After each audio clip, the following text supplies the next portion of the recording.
Today on the DML News Podcast, you're going to meet three interesting guys, not the best looking ones in the world, but then again, they're sitting next to me, so it's a little difficult. We're going to be talking about America, the election, what's going to happen tomorrow, what's been happening yesterday, and it's all unfiltered. Pretty good. Dennis Michael Lynch gives you his word, and he will never let you down. He will always fight for America. The only one who really puts his money where his mouth is Dennis Michael Lynch. Hello, I'm Dennis Michael Lynch, and I thank you for joining me today. Next to me is Tom. Tom's in his 60s, and he is retired, and he's strikingly good-looking. Everybody says it when they see him. To my left is Brennan. Brennan is from Canada. He is a legal immigrant. And next to him is Sam. Sam is the youngest of the crew, if you can't tell. And he is from Florida. We're going to be talking today about an array of items. We're going to be talking about the election mostly. We're going to be talking about what is important to these guys, a retiree, an immigrant, and somebody who's up and coming. He's going to be married in a couple of months from now. What is concerning him? Things of that nature. We're going to be talking about the election, whether or not it's going to be stolen. Can we trust what's out there? We're going to talk about immigration, healthcare, you name it. It's going to be 2 hours of just hanging out, eating crackers and cheese, although I think I'm going to eat most of it, nobody else will, and drinking some wine. And that's that. And if any of these guys get up and they walk out during the session, it's only because they have to go to the bathroom. So with that being said, I'm going to start off with immigration. The other thing I want to let you know is that we're live right now on Rumble and on Facebook and on Team DML. So if anybody has a question, if you want to ask anybody here on the panel a question, you want to ask me a question, although I prefer it to be my buddies here, you put it up. Denny is off to the side. Denny's going to have the questions, and he'll feed them to us. And, of course, Ryan is on the controls. All right, so the first thing we're going to do is we're going to talk about immigration. And, Brennan, I'm going to start with you. As a legal immigrant, as somebody who did all the right things to get here, can you kind of give an explanation as to what you had to do to be able to be somebody who's allowed to reside in the United States? For sure. And Dennis, what I'll tell you is that it was by no means an easy process. It was very difficult, and it was made more difficult by COVID and by the fact that the immigration and naturalization offices were essentially shut down for 2 or 2.5 years. And so what we initially did was we hired an attorney who had experience both in Canada and the U.S. with the immigration system. And I think we made a good decision in the person that we picked. And then we had to work with him to figure out which would be the best category for us, because there are certain categories and you have to fall within one of those categories in order to legally emigrate into the U.S. And so ultimately, we figured that the best category for us was the investor class visa. And so through the investor class program, you make an investment into, in our case, a company that was already selected by Immigration and Naturalization as a company that would be generating sufficient jobs to qualify for an immigration-based visa. So we made an investment. We haven't seen a dollar back yet, and of course, I don't know if we ever will, but as a result of making that investment and then going through each of the additional steps that were necessary, we're now permanent residents. We have our green cards, and in about 5 years' time, we'll be entitled to apply for citizenship. So let me ask you a question as I fix your microphone. Sure. Mary is a huge fan of Brennan, and now I know why, because even though I told him how to use the microphone, he's not listening to me, and anybody who watches Mary and I know that this is an ongoing fight. But so no jokes. I mean, you don't have to give the dollar amount if you don't want to. But it was costly. Oh, yeah. It was, and it's more costly now. When we invested with this company, it was a $550,000 buy-in. So we had to invest $550,000 of after-tax income with, again, as I said, no certainty that it's going to ever be repaid. We're hopeful that in a couple of years it will be. But we made that investment probably 6 or 7 years ago. And Did anybody check you for disease? Did you have to go through disease checks or anything like that? And so, that was Another part of the process that really was sort of bullshit from my perspective was that, we came from a first world country. We provided our medical records. It was clear that we did not have any communicable diseases. We weren't going to put the population here at risk of anything. Yet we were required to be revaccinated. And so we had to have a whole bunch of new vaccinations. We had to go in. We had to be weighed and measured. And we had to do all of those things before we qualified for a green card. Hey, can I interject here? Can you explain what costs $550,000? Yeah.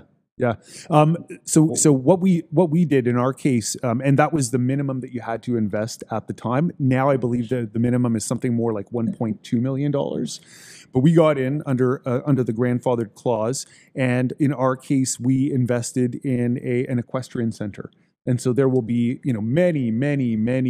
It's EB5 is the program. Okay, so you're saying that you had to invest in a business in order to facilitate your citizenship to qualify eventually as a permanent resident. So that was our path to permanent residency, and from permanent residency, we then have a pathway to citizenship.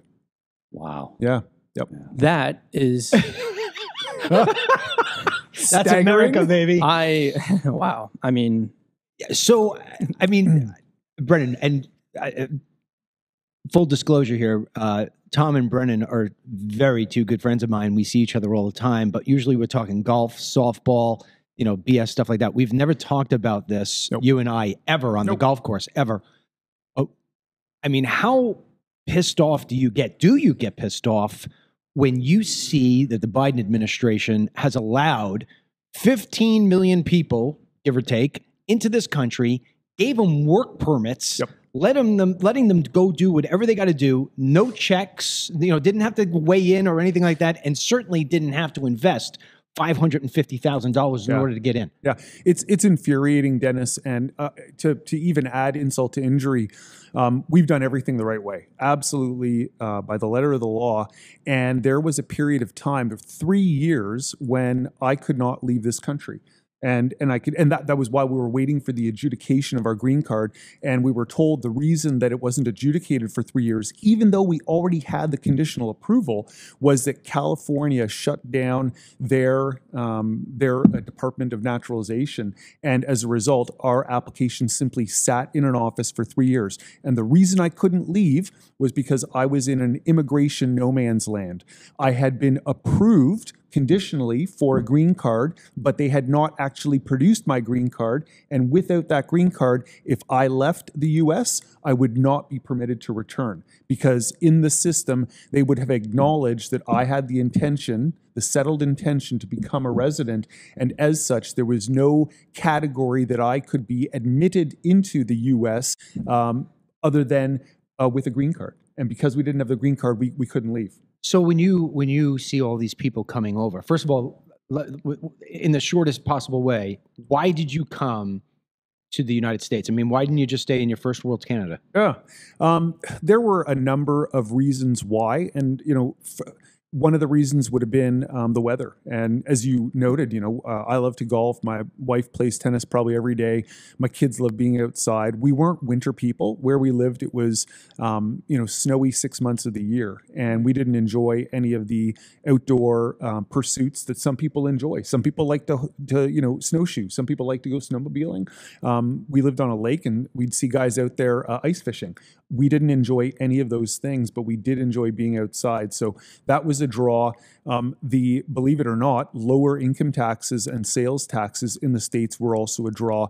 But I think that there was a bigger draw. And the big draw for me was that living in Canada for 40 years, and it was the only place that I knew, I was aware that something was missing. And so when I came to the States, there was a sense of unity. And I know that there's lots has changed in the last 10 years, but certainly when we first started coming down here, it felt like a nation. and Americans were proud of being American, and they related to each other in that way. And that was something that I never got to experience as a Canadian, because people in Canada are not proud of being Canadian, and at least by and large. You certainly, you don't see, there's no nationalism in Canada. There isn't a sense of us versus them, that we're all part of something in it together. Rather, there are all these disparate groups that just sort of carry on their own. And yeah. So it's amazing what he just said, because, go ahead, jump in. I was just going to add, so you are now finally a dual citizen? No, I'm not a dual citizen. You're not. We are permanent residents. We have green cards, but we have to wait 5 years before we can apply for citizenship. When you see these people coming in to the country illegally, yes, it pisses you off because you had to go through a process, a very costly process at that. They're coming in instantaneously. They're getting all the benefits that you got, right? And yet more than you got. And see, one of the things you came here for and you saw was the unity. Yep. I think they're coming here simply to use the United States as an ATM machine. Yep. And so, with that, I'm going to ask you, Tom, because even though you're retired, and we're going to talk about the importance of retirement and being able to get every bit of your dollar to yourself and for what you need it for instead of paying it into the government, you are very successful as a business owner in Chicago, Illinois, of all places. And I know for certain that, you had a warehouse environment where cheap labor would definitely have behooved you on a dollar basis, but you never, ever, ever hired an illegal alien. Why? Well, first of all, it's not legal to do so, even though there's little or no enforcement that I've seen. But it's the wrong way to go. It's not the right way to do things. And I would never give somebody that was here in an illegal status a job over somebody who's a citizen. Would never do it. When you would see your competitors hiring illegals, it would absolutely give them an advantage because you got to pay all the taxes and everything else and the higher wages for your American citizen, and yet your competitor doesn't, and yet you were still able to be very successful. Yeah, I mean, our costs, could we have reduced some cost by doing that? We could have. But again, on principle alone, I just wasn't going to do it. So the idea that these businesses can't survive if they don't get the cheap illegal labor, in your opinion, is what?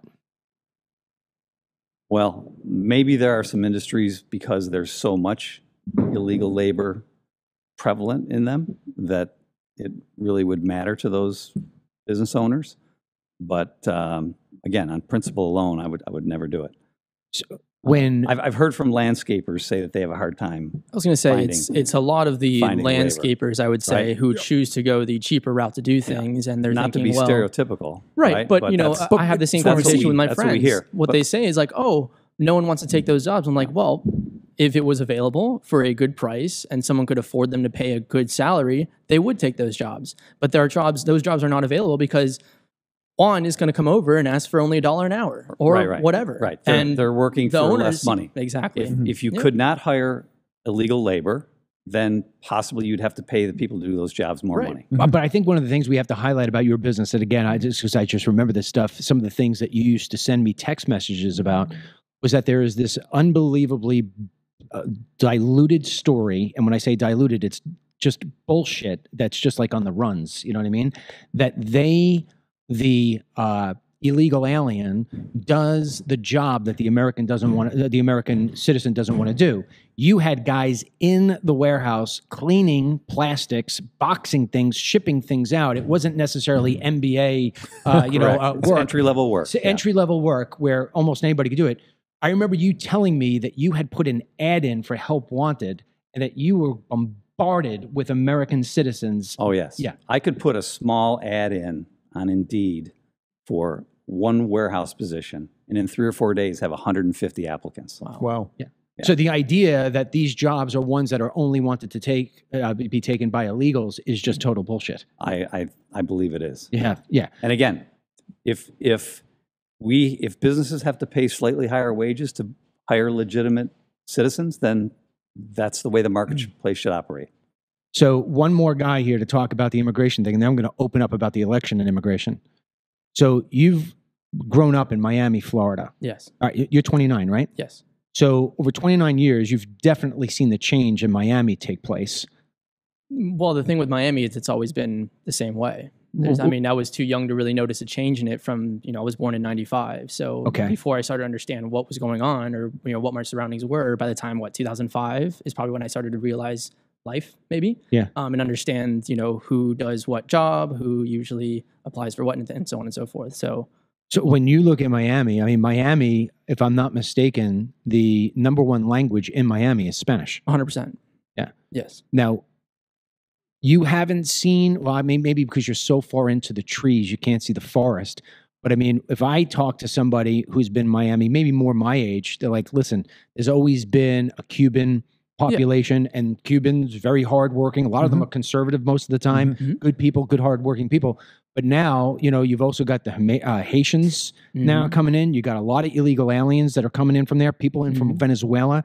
I remember doing They Come to America, my first immigration film. We wound up having a realtor who was bilingual, and she said that the majority of people who were buying up the properties in Miami were Venezuelans who were looking to take their money out of Venezuela and just put it and park it somewhere. Yep. And the follow-up to that is that they don't give a rat's ass who's renting their buildings. They just want to make sure they're getting the flow of money. The Cubans did that for a long time, and then the Venezuelans caught on as well. So a lot of the big wealth in Miami are basically, their roots are Cuban. And they all came over here and invested all their money that they had because they want to get out of that state, put it over here, and now they're all, multimillionaires. Right. So, I mean, I make the argument all the time that the immigration problem we have in this country has nothing to do with race. No. That it has everything to do with going about things the right way, like Brennan did. And I've always said as well, if Brennan was here illegally, although I think he's the world, I wouldn't be able to do what I do with him. I wouldn't be able to do it because it'd be so contradictory to what it is that I stand for.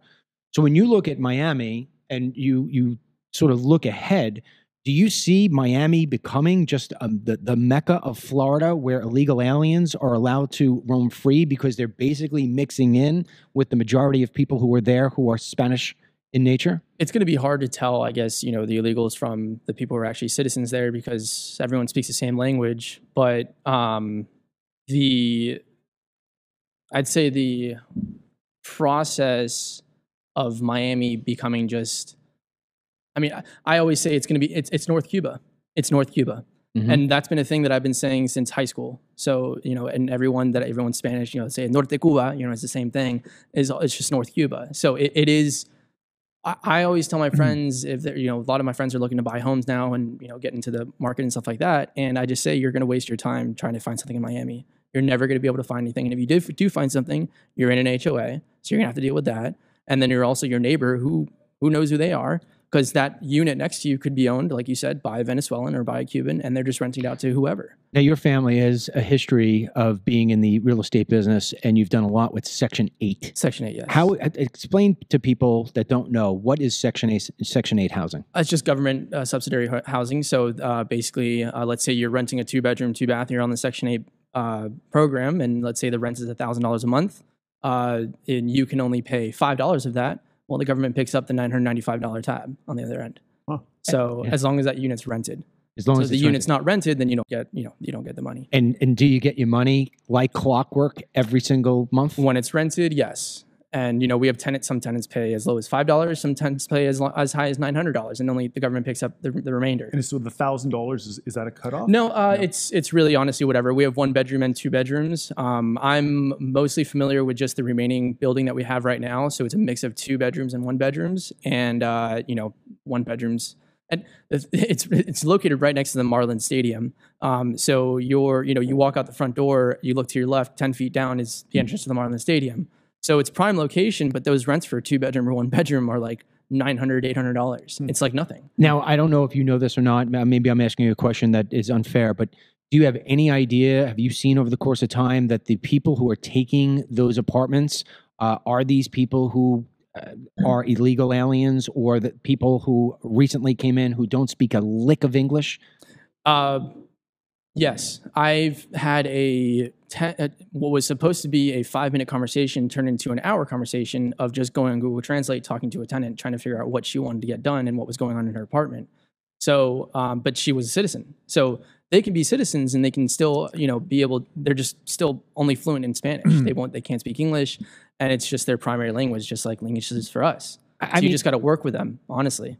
I go back because I've been doing this for so long. It infuriates me when I'm doing a film and I speak to somebody who went to school, went to college, checked all the boxes, is a banker, and can't get a job at a bank or any kind of banking industry within the Miami area because they're not bilingual. To think that an American citizen cannot get a job because they don't speak English, I mean, they don't speak Spanish, to me is, it's a travesty. My grandfather told my dad when he was growing up and all of his 11 siblings that if you want to work and live in Miami, you must know the language. So he sent them to Argentina for months and they learned the language. And so they came back. in America. Yeah, I know. I was gonna say, but Brendan, you had to go out there. How long until the country becomes like Miami? And so I think it's a great point, and it relates to my experience in Canada. And my experience in Canada, I can remember as a young boy, I was probably 9 or 10 years of age, I delivered the Toronto Star, which was the stalwart go-to newspaper for the working class in Toronto. And I felt proud delivering the newspaper.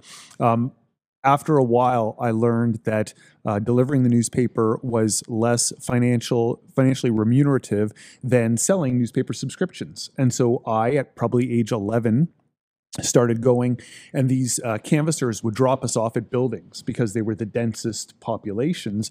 And I'd start up on the 18th floor and just start banging on doors and trying to sell newspaper subscriptions. And one of the things that struck me was how few of the people in those buildings spoke English. And what I later realized was that we have pockets of what you're describing in Miami all over Toronto, and I think it's expanded to the point where we have people that come over, and in Canada it's probably more difficult to get in illegally than it is down here. We don't have an open southern border, so to speak, and so you've got to fly to get in. But once they get there, they find a lot of immigrants find their communities, and that's where they live their lives. And they live their lives solely within their ethnic communities, having really very little to do with the Canadians, citizenry. They won't learn the language. They will not adopt our customs, and they will only hire people from their community. And so the problem for me with that is that you end up not having a nation. And in Canada, so here we're supposed to have the melting pot, right? People come, they bring what they bring, and then they become part of the nation as a whole. Whereas in Canada, that was never, ever the goal. The goal in Canada was the great mosaic. And that is an idea that everybody comes, is what they are, and there's never a unifying force that brings everybody together. And I think that's a risk that the U.S. currently faces. Oh, I see. That pocket that you're talking about is just Miami. Yeah. It's not even separate pockets. It's Miami. That's the way. And Miami the problem is you can have the legal resident of the United States or the legal citizen of the United States be on Section 8 program and rent that unit, but then their whole family comes over, and now you've got 10 people living in a 2-bedroom. And one thing that my dad actually did back years ago was he actually made it a thing or a law in, I guess, Miami in Section 8 where it's illegal to have more than the people who are living there and on the lease extra in your room. So if you've got just parent 1, parent 2, and a child, and there's 7 more people living in there, it's illegal now. Now you can go in there and pull them out, basically. Well, yeah, I mean, I remember when you and I were driving around in a suburb that was south of Chicago, and you were saying, look at this, look at how many cars are in this driveway parked on the lawn. Yes. And the point is that every single one of them, if they're all having 3 or 4 kids and you got 15 people, and that's not an exaggeration, living in one home, Right. There's only one tax bill being paid towards the public schools, Sure. and yet we are now educating 10 kids out of this Correct. one house. Yep. Correct. Yeah. Yeah. So why, now that we understand where you guys stand in terms of your sort of connection to immigration, why do you, and hold nothing back, all right? Why do you believe that the Biden-Harris administration literally tore down everything that Trump had in place to try to curb the illegal immigration at the border? Why did they just take it down and just fill this country with an unbelievable number of illegal aliens? And we'll go around from oldest to youngest. Go ahead. Well, obviously, it's deliberate because it took a lot of effort. Biden, I think it's been reported, signed off more than 90 executive orders changing 94. immigration practices. Yep. You start flying people in Broly to avoid the border altogether. Yep. It's deliberate incompetence, which is you could apply to a lot of federal government activity. Yeah. But clearly they want voters, because you look now, fast forward to the election, there have been some cases popping up that deal with illegal immigrant registered voters, and the Department of Justice is fighting them, fighting every one of them. Yep. So why is it that way? That's because that's how they want it. It's deliberate. So your answer to that is they want the voter block. Absolutely. What say you? Yeah. So I know that Elon Musk has on social media repeatedly and ardently stated his belief that the goal of the Democrat Party, of the Biden and Harris administration, is to flood the swing states with illegals and then bring about amnesty to put these people on a path to citizenship, with the notion that most of these people are going to vote for the party that gives them things for free. And so I think that is absolutely a play, but there's more than just that. There's a strategy known as the Cloward-Piven strategy, which was articulated by a couple of communist professors, I believe back in the 1960s. And the idea was, if you wanted to destabilize a Western democracy and have its citizenry basically plead for state control, essentially communism, there were a set of actions that you would want to take. One of those actions would be to flood your native population with a population that is not contributing to society, a population that by and large is going to be dependent, at least for a good long time, with the idea that there's going to be more crime. You're going to have inflation. You're going to have people taking jobs from American citizens. Right. And of course, it's government to the rescue at that point. Of course, Yeah. because the whole idea is to destabilize the country sufficiently that the normies are throwing their hands up saying, please, government, please come and save us. And flooding the country is one of the tenets of the Cloward-Piven strategy. What say you? Exactly right. He stole it. He stole it from you. Don't worry. We'll allow the young guy to go first. It's Sooner or the later. fundamental change, or the fundamental transformation of the United States of America, all orchestrated by that of Hussein Obama. And I don't know why he hates America. I don't know why he Talking wants about Barack to. Obama. Yeah, I don't. Yep. Hussein. Hussein. Sounds more like it. I don't know why he hates it. I don't know what his reasoning is. You know, you always say his father hated him, and he's always been trying to get his dad's approval. Same thing with Kamala Harris. Kind of makes the same sense there in that way. But I think they want to create government reliance. They want to make everyone reliant on the government. So, those 500,000 new government jobs that came about after Biden, 2023 that happened? Why do we need 500,000 new government officials? What's the point in that? We can take 70% of the government away and we'll still be fine. Yep. We'll have lesser taxes. Right. There won't be extra money for the illegals. Who cares? It's not my political problem. dominance. I mean, if you look at what Biden and his administration and Obama before that, they're governing for political dominance. Yep, That's absolutely. What they're doing. Yeah. They want complete control over everything. One of the things I always say on the program, always, because the storyline has always been they want the votes, they want the cheap labor. But then again, I say, wait a second. The Democrats want the votes, the Republicans want the cheap labor. And I said, but that's total BS. That's assuming that there is no liberals owning, and operating businesses in this country. They're going to take it. So it's BS. So I look at it much further down the road and a little bit more towards what Sam had talking about. And you just hit it with the dominance. You can't do what Obama wanted to do to this country unless you change who's in the country. Yep. He wanted to fundamentally transform the United States of America. So now if you take him at his word, right, what's a fundamental transformation? If you say to me, hey, Dennis, you know what, you got to start dressing a little differently. Maybe you'll look a little younger like I do, right? Okay, so then I make a change. Mm-hmm. All right, but what you don't say to me is, hey, you know what, Dennis, you should go from being Dennis to Denise. and you'll look much prettier. That's a fundamental transformation. So why do you take the greatest country in the world ever and say we need to fundamentally transform it, unless you want everything about it to completely go upside down, inside out, as if I would have cut off my testicles and think I had a vagina? So what I think long term is that in order to do that fundamental transformation and bring America down to where it's on equal playing field with the rest of the world, where you may be able to have a one world order, the United States has to be diluted. And the way that you dilute it is that you make you and me and you guys and a lot of other people who don't look exactly like us but are all American citizens, you make them the minority, you make the majority of these people from the third world who are happy to go from living in the mud, making $1 a week, to making $25 an hour cutting lawns. They are going to do whatever it is that the government says to do because A, that's where they come from, and B, they're getting the same thing they once had, but only now they're making $55,000 and driving around in an Escalade. Yeah, it's the E in DEI, equity. That's the plan. Yeah. And I don't think Barack Obama ever defined what the fundamental transformation was going to mean. No one asked him, no one challenged him. He left it up to all of us to dream about what that might mean. I think a little bit has to do with also this whole gender affirming crap.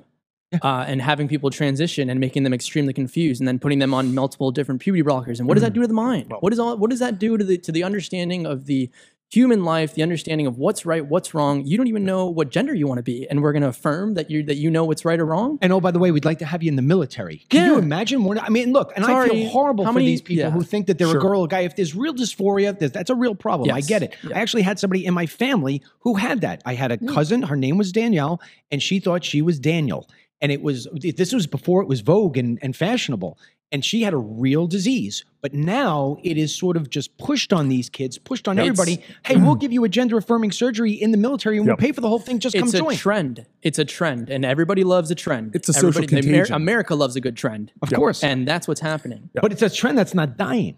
Well, not yet. So gender dysphoria is a DSM-5 diagnosed psychiatric condition that occurs in approximately between 1 in 50,000 and 1 in 70,000 live births. That is how rare that condition actually is. But was it Brown University that recently virtue signaled that 40% of its freshman class identify as being gender dysphoric? Like, it's being pushed down their throat. And what I would tell you is it's being pushed down kids' throats to create miserable people. Yes. Because if they damage themselves, the Democrats know the damaged people vote liberal. Yep. Oh, because absolutely. they keep selling the fact that, oh, don't worry, we're going to help you out. We're going to make sure you have all the money you need. We're going to make sure you have all the resources you need. But someone who hasn't transitioned, who's trying to start a life, trying to start a family, trying to start a business or anything like that, we don't care about you. Well, let's stick with that for a second. I want to kind of make a little bit of a pivot here because I want to talk about inflation, the cost of living. And I mean, if you look around the table here, we've got a guy who's retired, and now all the money that he saved, he needs that. I mean, this guy is going to live till he's 98 years old. We just had softball the other day, and he's out running my buddy who's 50 years old. Fleet of foot, very fleet of foot. But here's the great thing. So he hits a ball down the third base line. He gets to first base. And what did the first baseman on the other team say to you? Say it. Good hustle, Pops. Stuff like that sticks. Yeah. Pops. We've been telling that story all week. Yeah, you've been telling that story all week? No. So, I mean, you got a guy here who is basically saying, hey, man, I made my money, and it's got to last me for the next 30 years. And now, I mean, you're going to get married in February, correct? Yep. And, I mean, I'm invited. And it's in Virginia, so we'll be in Virginia. South Carolina. No, I do that to him so he gets all crazy. Yeah. Oh, get all crazy. Because I texted me North Carolina. I sent him a text message. I said, hey, man, we're really excited to go to North Carolina for your wedding. He's like, oh, by the way, it's in South Carolina. I don't know if that was purposeful or not. In that Sam, I'm going to be there. We're going to be there. We're not going to miss it. Knock on wood. But seriously, when you look at the costs that are associated with just being a young man, forget about getting a wedding done. Weddings are overrated and overspent on to begin with. But when you see the road ahead in terms of how much everything's costing, what are your concerns about it, and what are you going to do? Because unlike Tom, who already made his money, I mean, you're trying to go out and make a story for yourself, so to say. Well, it's going to really determine what happens on Tuesday at 11:59 p.m., which is when we should know. So if we don't know on Tuesday 11:59 p.m., then I'll know. You're I'll do, dreaming. You're I know. dreaming. Yeah. I know. Well, that'll be the determining factor of which Pick your route microphone I up take. a little Oh, bit. sorry. Just it's all right. No, It'll no, be- no, pick it up. Pick it up. Yeah. Like no. Like tilt it up. Oh, okay. Yeah, you got it There we right go. there. Okay. It's just that's gonna tell me what to do next. If what we know should happens. Meaning Trump wins. Yeah. Then I'm gonna go real full force into general contracting. Basically, I'm gonna go and just start building houses and going that route. If it doesn't go that way, I don't know if I can have my own business. I think that I have to work for some big company or someone else like that way, just for the next 4 years until something else changes. I don't know what's going to happen. I don't know. I mean, now that you are going to be getting married, is the plan to have children? yes. Yeah. Does it concern you at all to bring a child into the world, especially into the United States, under these sort of conditions? Yeah. If what we had these past 4 years are going to be the next 4 years, I'm going to be very careful about where I live, where my kid goes to school, and what jobs we both have, and we're just going to try to be extremely frugal on everything. When you hear that, Tom, because again, and I'm not poking fun at you, but being the elder statesman here, you've lived through more than we've lived through, and you have 3 beautiful kids. Good, they're all out there. They got jobs. They're independent.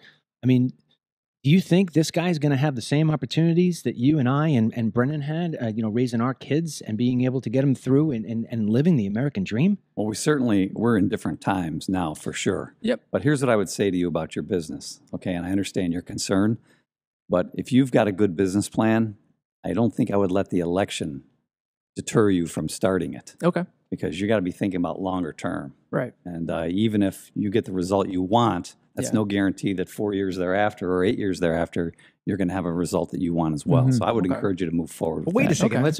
Here's the first time we're going to have an argument, because I don't agree with you necessarily on this one.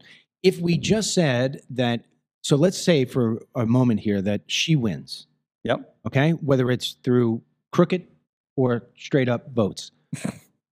And she decides, and let's just say she takes both parts of the Congress. She gets the House, she gets the Senate.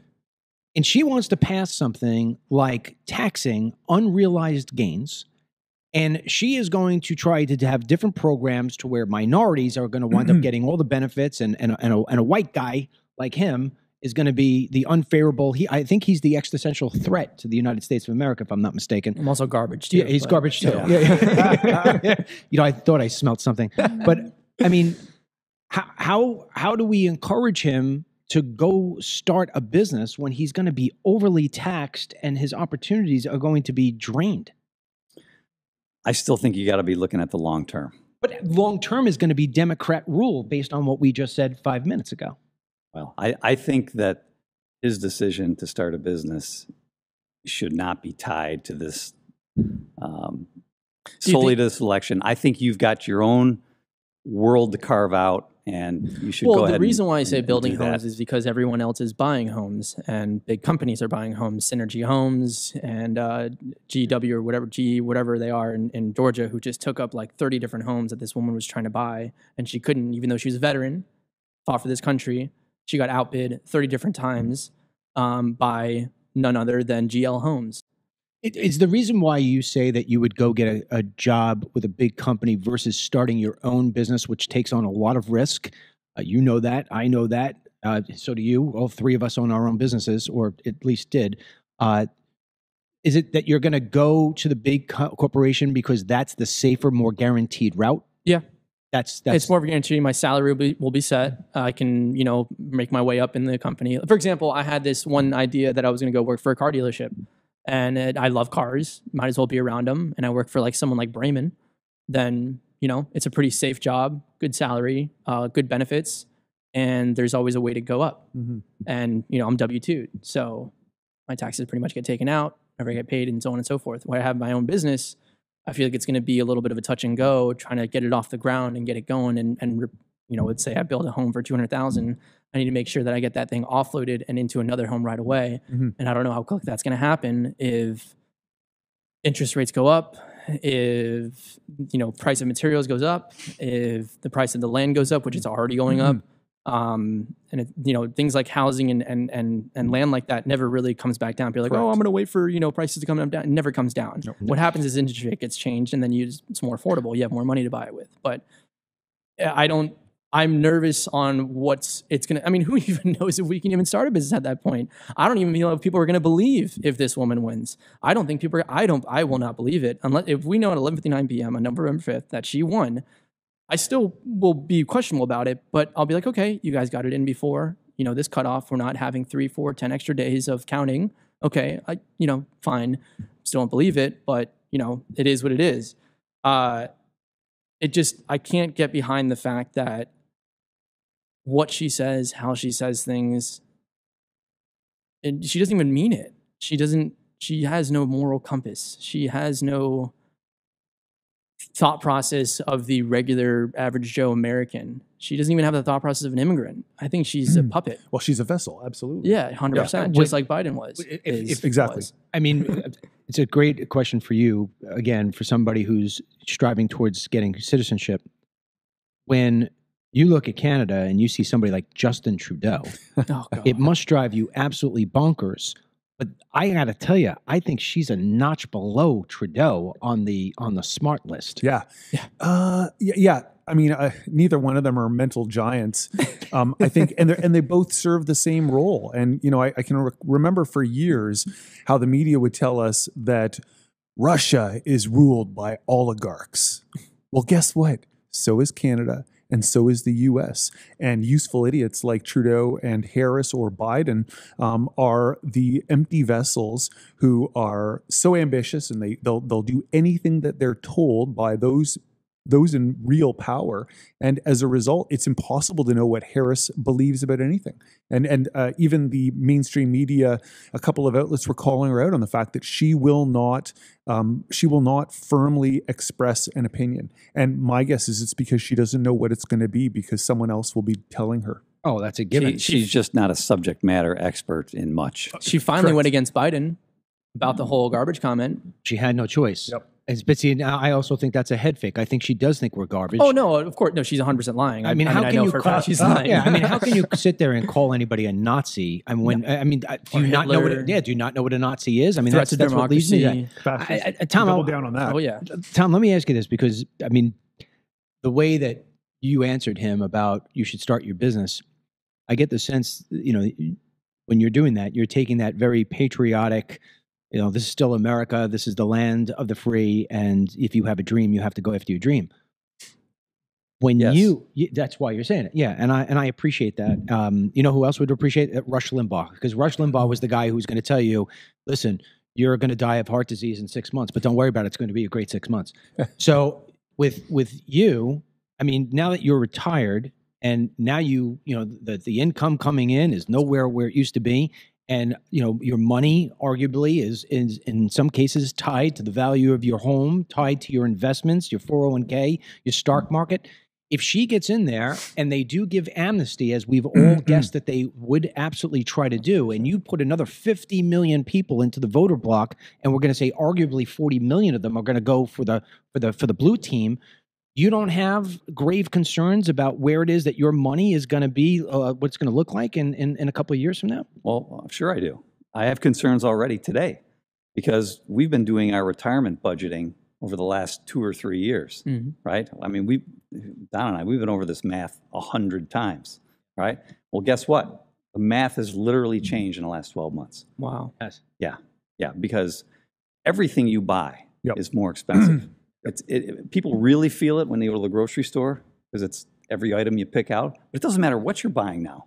You go anywhere to buy anything. You go buy a quart of oil for your car. It's 50% more than it cost 3 or 4 years ago. I just had this conversation with my fiance, because I went to the store yesterday, and I always go to Aldi. We don't go to Publix anymore because it's just too expensive. So Aldi's more, I don't agree with what they've done in the past in their business and everything like that. But they do have cheaper groceries. I call it, the section in Walmart that's all groceries. That's basically just what Aldi is. So it's everything that's affordable. I used to be able to go there and last year, cost was about $98 to $105. Just yesterday, same things I normally buy up, not cleaning products or anything like that, just normal, it's typical buy, $135. How did that happen? Well, we know how. Yeah, we know how. Right. Yeah. Well, it's just a rhetorical question. I mean, Yeah. No, I mean, inflation was absolutely predictable, Yes. right? Yeah. I mean, when the government starts spending a couple of $1 trillion a year more than it was and more than it takes in, it's going to be inflationary. It doesn't happen overnight, but it happens fairly quickly. Yeah. so when you say you're doing the math, right? Let me move this a little bit. Yeah. When you say you're doing the math, and you say the math has changed, I'm assuming you mean we're going to have to do less with less. We're going to have to, in order to maintain the lifestyle that we have defined in a long spreadsheet, okay? We're going to have to draw down more on our retirement savings than we thought monthly. So the mortgage that you had, you grew up in the United States. Oh, yeah. So the mortgage that you had typically was paid off, what would you say, 10, 15 years or so after working? Or did you take a 30-year mortgage or things like that? Or how did you kind of... When we were young and we were financially a little tight, we had 30-year mortgage. 30-year And mortgage. then as time went on, we had shorter mortgages. And Okay. of course, we don't have mortgages now. But So I think what's happening now is they're debasing currency, right? You ever heard of Gresham's law? Gresham's law? Basically, they're making a good currency, bad currency. So they keep printing money over and over again. And they're devaluing the dollar. So a dollar back in the 1960s went a lot farther than a dollar today. And so people who are getting into these 30-year mortgages who are my age can't justify the $2,000 to $4,000 monthly mortgage when it should be, in relative terms, if it were still the inflationary or still inflation was around the 2 or 2.5% that it was back then, it's a $1,500 mortgage payment. Yep. And that's a lot more affordable. But nobody can get behind these massive mortgage payments and these massive interest rates, and they can't have success. They can't get farther in life. if you look at it already, and it's very sad that nobody ever covers this, and I guess it's because the Trump story is just so interesting. They're always going over what he's saying, or the garbage story, or all they the care Hitler about. thing. That's all they care about. Nobody ever talks about the fundamentals of what's coming in and out of your wallet. And I mean, Mary and I just talked about this the other day because we're at the same way. We're starting to redo our math. I had a plan. I mean, my plan was to start handing over the business to my boys and start playing golf with the two of you guys. You know what I mean? And now I'm sitting here and saying, do I have to keep on working a little bit more? Do I have enough to build the bridge? And when I sit down there with my wife goes a little bit more along your way, Tom, of come on, go out there. You know that the best time to make change is when times are bad. I said, this is a different bad time. This isn't Clinton took over or Obama took over. We have a woman who is incompetent. I mean, beyond, she's dumber than Biden, and Biden is barely breathing, And I say to her, I said, Mary, what's the number one cost that we have in our lives? And she says, healthcare. I pay $3,300 a month for health insurance. it's nuts. When I went the other day, I had to get an ultrasound on my stomach. I couldn't get the ultrasound until I gave my deductible. I thought it was going to be like $10. She goes, it's $100. I said, whoa. I pay $3,300 a month for a family plan, and I got to pay $100 just to have this damn test. It is becoming impossible for people to be able to afford the simplicity of having health insurance so you could go to the doctor. Yep. Right? I mean, what's it like for you in terms of having to do that as well? Well, I'll tell you that coming from Canada, where they have socialized medicine, and so the famous misnomer is we have free healthcare. Well, first of all, no, it's not free. You're paying for it because you have a GST, PST, well, you've got all your that stuff. So in Ontario, it's HST. So you're going to pay HST, you're going to pay 13 cents on every dollar that you spend on practically everything. So that goes to the government. But then if you earn more than about $105,000 a year, you're going to be paying about 54% of that by way of provincial and federal income tax. So that's where your free healthcare comes from. And the healthcare that we would receive was laughable. And I should be clear, if you are involved in trauma in Ontario, you're going to get the same quality care that I believe that you would get at any of the top hospitals in the States or anywhere else, frankly.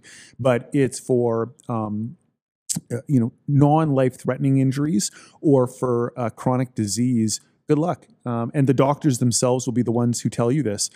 You'll be waiting forever to be seen. I can remember going to a hospital and my son had eaten a mushroom that had grown in the yard, and he was really little, and we were new parents, and we were scared, and we brought him to the hospital, and they didn't see him for 8 hours.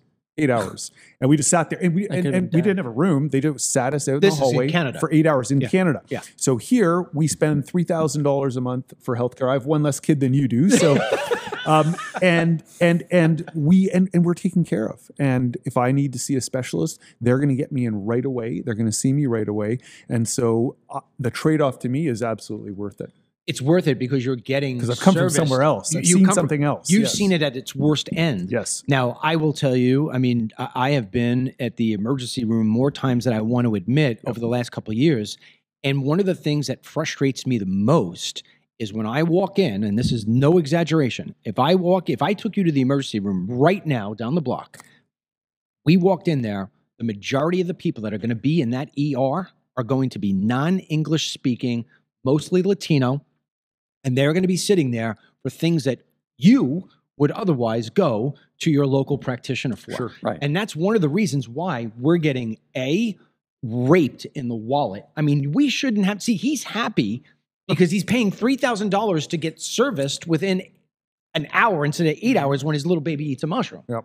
We take a look at that and I say, wait a second, I shouldn't have to be waiting behind anybody that's in that emergency room that isn't a U.S. citizen. Right. And how much of my $3,300 a month is going towards paying because that guy isn't going to pay the bill that he's getting when they give him the whatever he's getting. Of course. That's pretty racist of you to say. Listen, give me an R. Give me an R. Give me an A. I mean, let me say it differently before you jump in there. Sure. If that ER was filled with 100 guys from Ireland who were all shit-faced with Guinness cans in their hand, I'd say, get these guys out of here. course. It has nothing to do with the fact of whether you're from Guatemala, Ireland, Russia, wherever. If you're in my country illegally and you're taking the services from me, my wife, my children, my friends, that's where my problem exists. Yeah. Yep. Well, I would argue that we already have socialized medicine in the United States. How so? You may think that ours is better than yours, but how so? We have Medicaid, which is government funded and provided. We have Medicare, which I will be on soon, God forbid. Okay. And then we have mandated employer-based health insurance, where our government has mandated that employers buy a health insurance policy for basically every worker, right? And that mandate is very restrictive, in my opinion. And I'm talking from an employer's point of view. It means that me, the employer, I pick the healthcare choices for my employees. They don't get to pick them themselves. I pick them, and then they pick from the ones that I pick as the employer. The coverages choices after Obamacare were very much limited compared to what they were previously because they mandated a whole bunch of coverages in the plans that we didn't have before, we didn't want. Okay? And then we have, and this is to me is crazy, we have some plans that were HSA qualified and others that weren't. Now, I personally think an HSA is a great idea.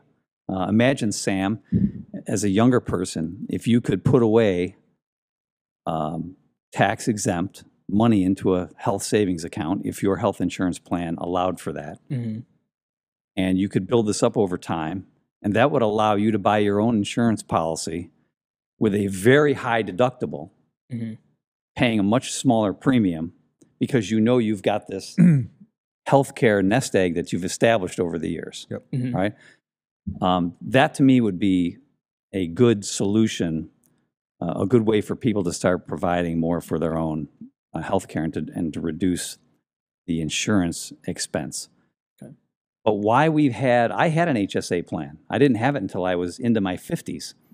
But why do we have some people that can get an HSA plan and others that can't? Yeah. It's ridiculous. So it's socialized in the sense that we've got a combination of government mandated provided coverage and we have this mandate over employers. And to me, it's a terrible system. I think the other problem that we have when it comes to healthcare, and I think why it is that we are a very sick nation, we are very unhealthy. Yes. In fact, when you look at us compared to all the other industrialized nations, we pay more for healthcare than anybody else, and yet we're more sick, we're more fat. It's going in the complete wrong direction. And I think one of the reasons being is because instead of having a treatment, instead of having a preventative medicine approach, we have a treatment approach. Right. And one of the reasons why I think we have a treatment approach is because if you just watch the World Series or you watch football on Sunday, if you're not watching an anti-Trump commercial paid for by Kamala Harris and George Soros, you are watching a drug commercial that's going to say, having a problem sleeping, just take this pill. By the way, you may grow a third ear, you may have, constipation, blah, blah, blah. I mean, I think this country, and tell me if I'm wrong or right, I think this country is being run in part, large part, by the big pharma companies. Of course. Absolutely. 100%. And they are among those, as I refer to them as oligarchs.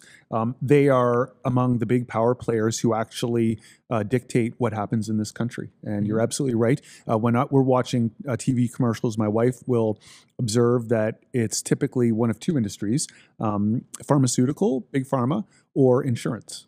And these are the big corporations that are really pulling the strings. Absolutely. So why, I wouldn't have a problem with the big pharmas making the money and being successful if they were coming up with drugs that really were solving problems. Like instead, but they don't cure. They don't cure. No, they create dependency. They create dependency. It's all about maintenance. They do not want. There is no incentive whatsoever for them to find a cure for a disease. The goal is to find something that you have to take for the rest of your life. Right. Of course, if you have high blood pressure, you're going to have to be on the high blood pressure forever. Well, all right. How long? For the rest of your life. Yep. You've got high cholesterol. Well, how long do I have to be on that for? For the rest of your life. Yep. You've got GERD. Oh, here you go. We're going to give you something for your stomach. How long do I have to take this? For the rest of my life. Those are successful medications. Successful for them. Yes, for profit. Yes, for them. But God knows what the hell those medicines are doing to your body. Our body wasn't created. God didn't create Pfizer on the 8th day. You know what I mean? He didn't do that. A while ago, I sent Denny or actually maybe a couple of days. By the way, you just said Denny. Ask people if they have any questions to start putting them up. You're collecting them? All right, we'll take some in a couple minutes. There was a video of a pharmacy owner of a pharmacy, and he said that if a patient comes up and says they need to pick up a prescription, and it costs them $10. Let's say the prescription costs him $1 to make. He's going to sell it for $4, right? The moment that the customer says, "Do you take insurance?" or anything like that, he is stopped by a gag or a gag order or something like that says that he can't tell her that she doesn't need to actually go through the insurance and she can purchase it from him for the $4. Instead, he's gagged, and so now that prescription goes up to $25. He takes his profit of the $4, and Big Pharma gets the difference. Yeah. So it's 100% of business. They are. I don't go to the doctor. I go like once every maybe 5 or 6 years. Knock on wood, baby. Yeah. And what I do is I remember those days. I just take. Me too. They were good. I think I went to the doctor more to watch my wife get ultrasounds on these kids than I did for myself. Right, but go ahead. So the point is I grew up with my parents always saying that I could easily, no matter what, automatically get addicted to Advil, even if I took Advil. Sure. So I don't take anything, nothing. There's only one thing that I'm on, and it's because I have extreme eczema, and it only flares up in very rare occasions, and I have to take a injection called Dupixent. Other than that, and that alone without insurance is about $3,400. Wow. For 2 shots. For 2 shots. Yeah. So with insurance, my insurance doesn't even cover it. Doesn't cover it. So Dupixent has their own copay program, thankfully, and they give me a debit card that I can use, and that's how I've been purchasing it. So, I mean, I'm in the realm of why do I even have insurance. But then my mom is like, well, you got to have it because that one time that happens, you know, you got Of to. course, unless of course you're an illegal alien, then you don't need to have anything doesn't because matter. if you go to the emergency room, they're going to treat you. No deductible, no nothing. Yeah. No, you know, Right. in fact, and when they And ask you're you, first in line. you are first in line. Yep. And God forbid they ask you what your immigration status is, forget it. They're going to go to jail. They're going to go to jail. Speaking of which, talking about asking a question, I want to go into censorship. I want to go into As a business? That's not a bad idea. That actually might be very lucrative. You want to do that? We should talk about the next time I play golf. That's the next business. Yeah. Because we talk about that all the You're time. on the wrong side of this thing. I'm on the wrong side. I need to get on the other side. I need to be an enforcer. Offensive. Yeah. Yes. Why am I playing defense? Great. Right. No shit. The next time we play golf, because we talk about businesses all the time, we got to talk about that censorship business. How to be an enforcer of censorship. There you go. Do you believe? I mean, and I don't care what order goes. Just jump in. Give your take on. You know, there are times, and I'm guilty of it too. You could be watching Fox News, Newsmax. I think Alex Jones may be the best one of all. But I mean, you will hear that the sky is falling. You know, the Republicans and conservatives will tell you that the sky is falling. And sometimes we're right, and sometimes maybe we're not so right. This is one of those times where I really feel that when I'm warning my audience and I'm warning my children, that I believe that the sky is maybe not completely falling, but it's coming lower. And the big one that I'm very concerned about is censorship.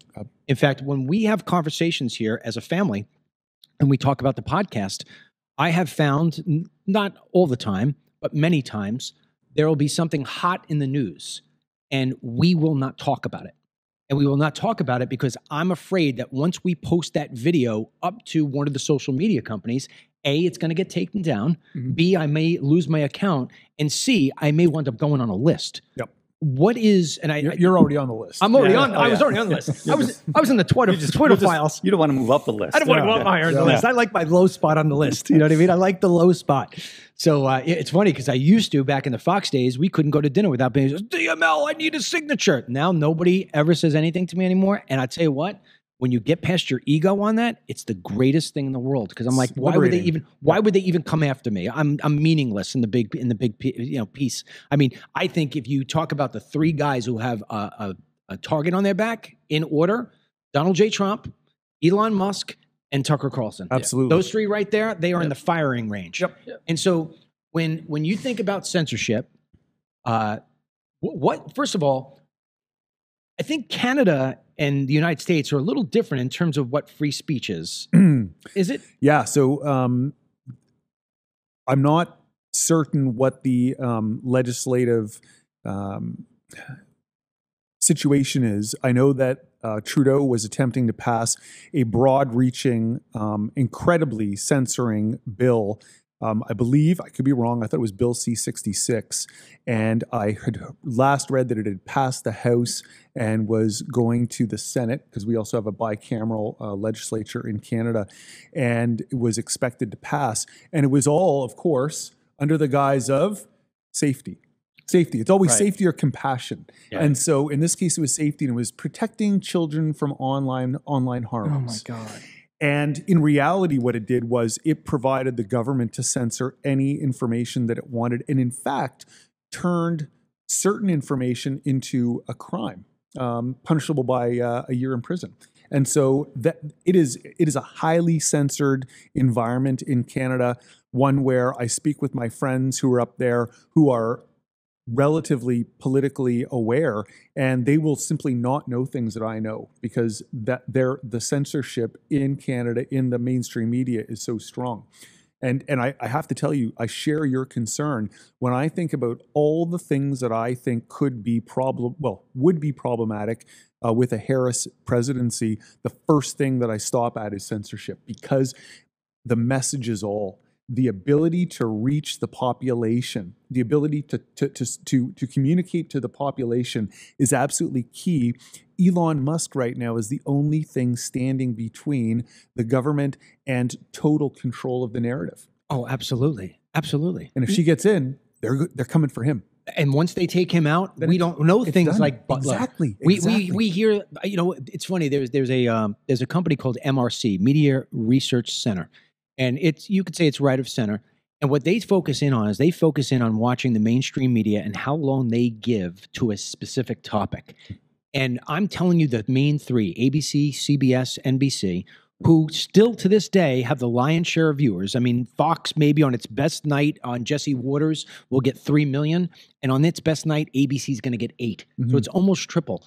They will literally spend 8 seconds, 13 seconds on, there was a shooter today at a Trump rally. Nobody got hurt on the Trump team. 2 people did die. And authorities are looking into the matter. And that's it. That's it. That's all you'd know. Allegedly. Allegedly appears to reportedly. The 3 big, huge cover your Big ass bang words. went off during the Trump rally. A big bang. Really? Loud noises heard.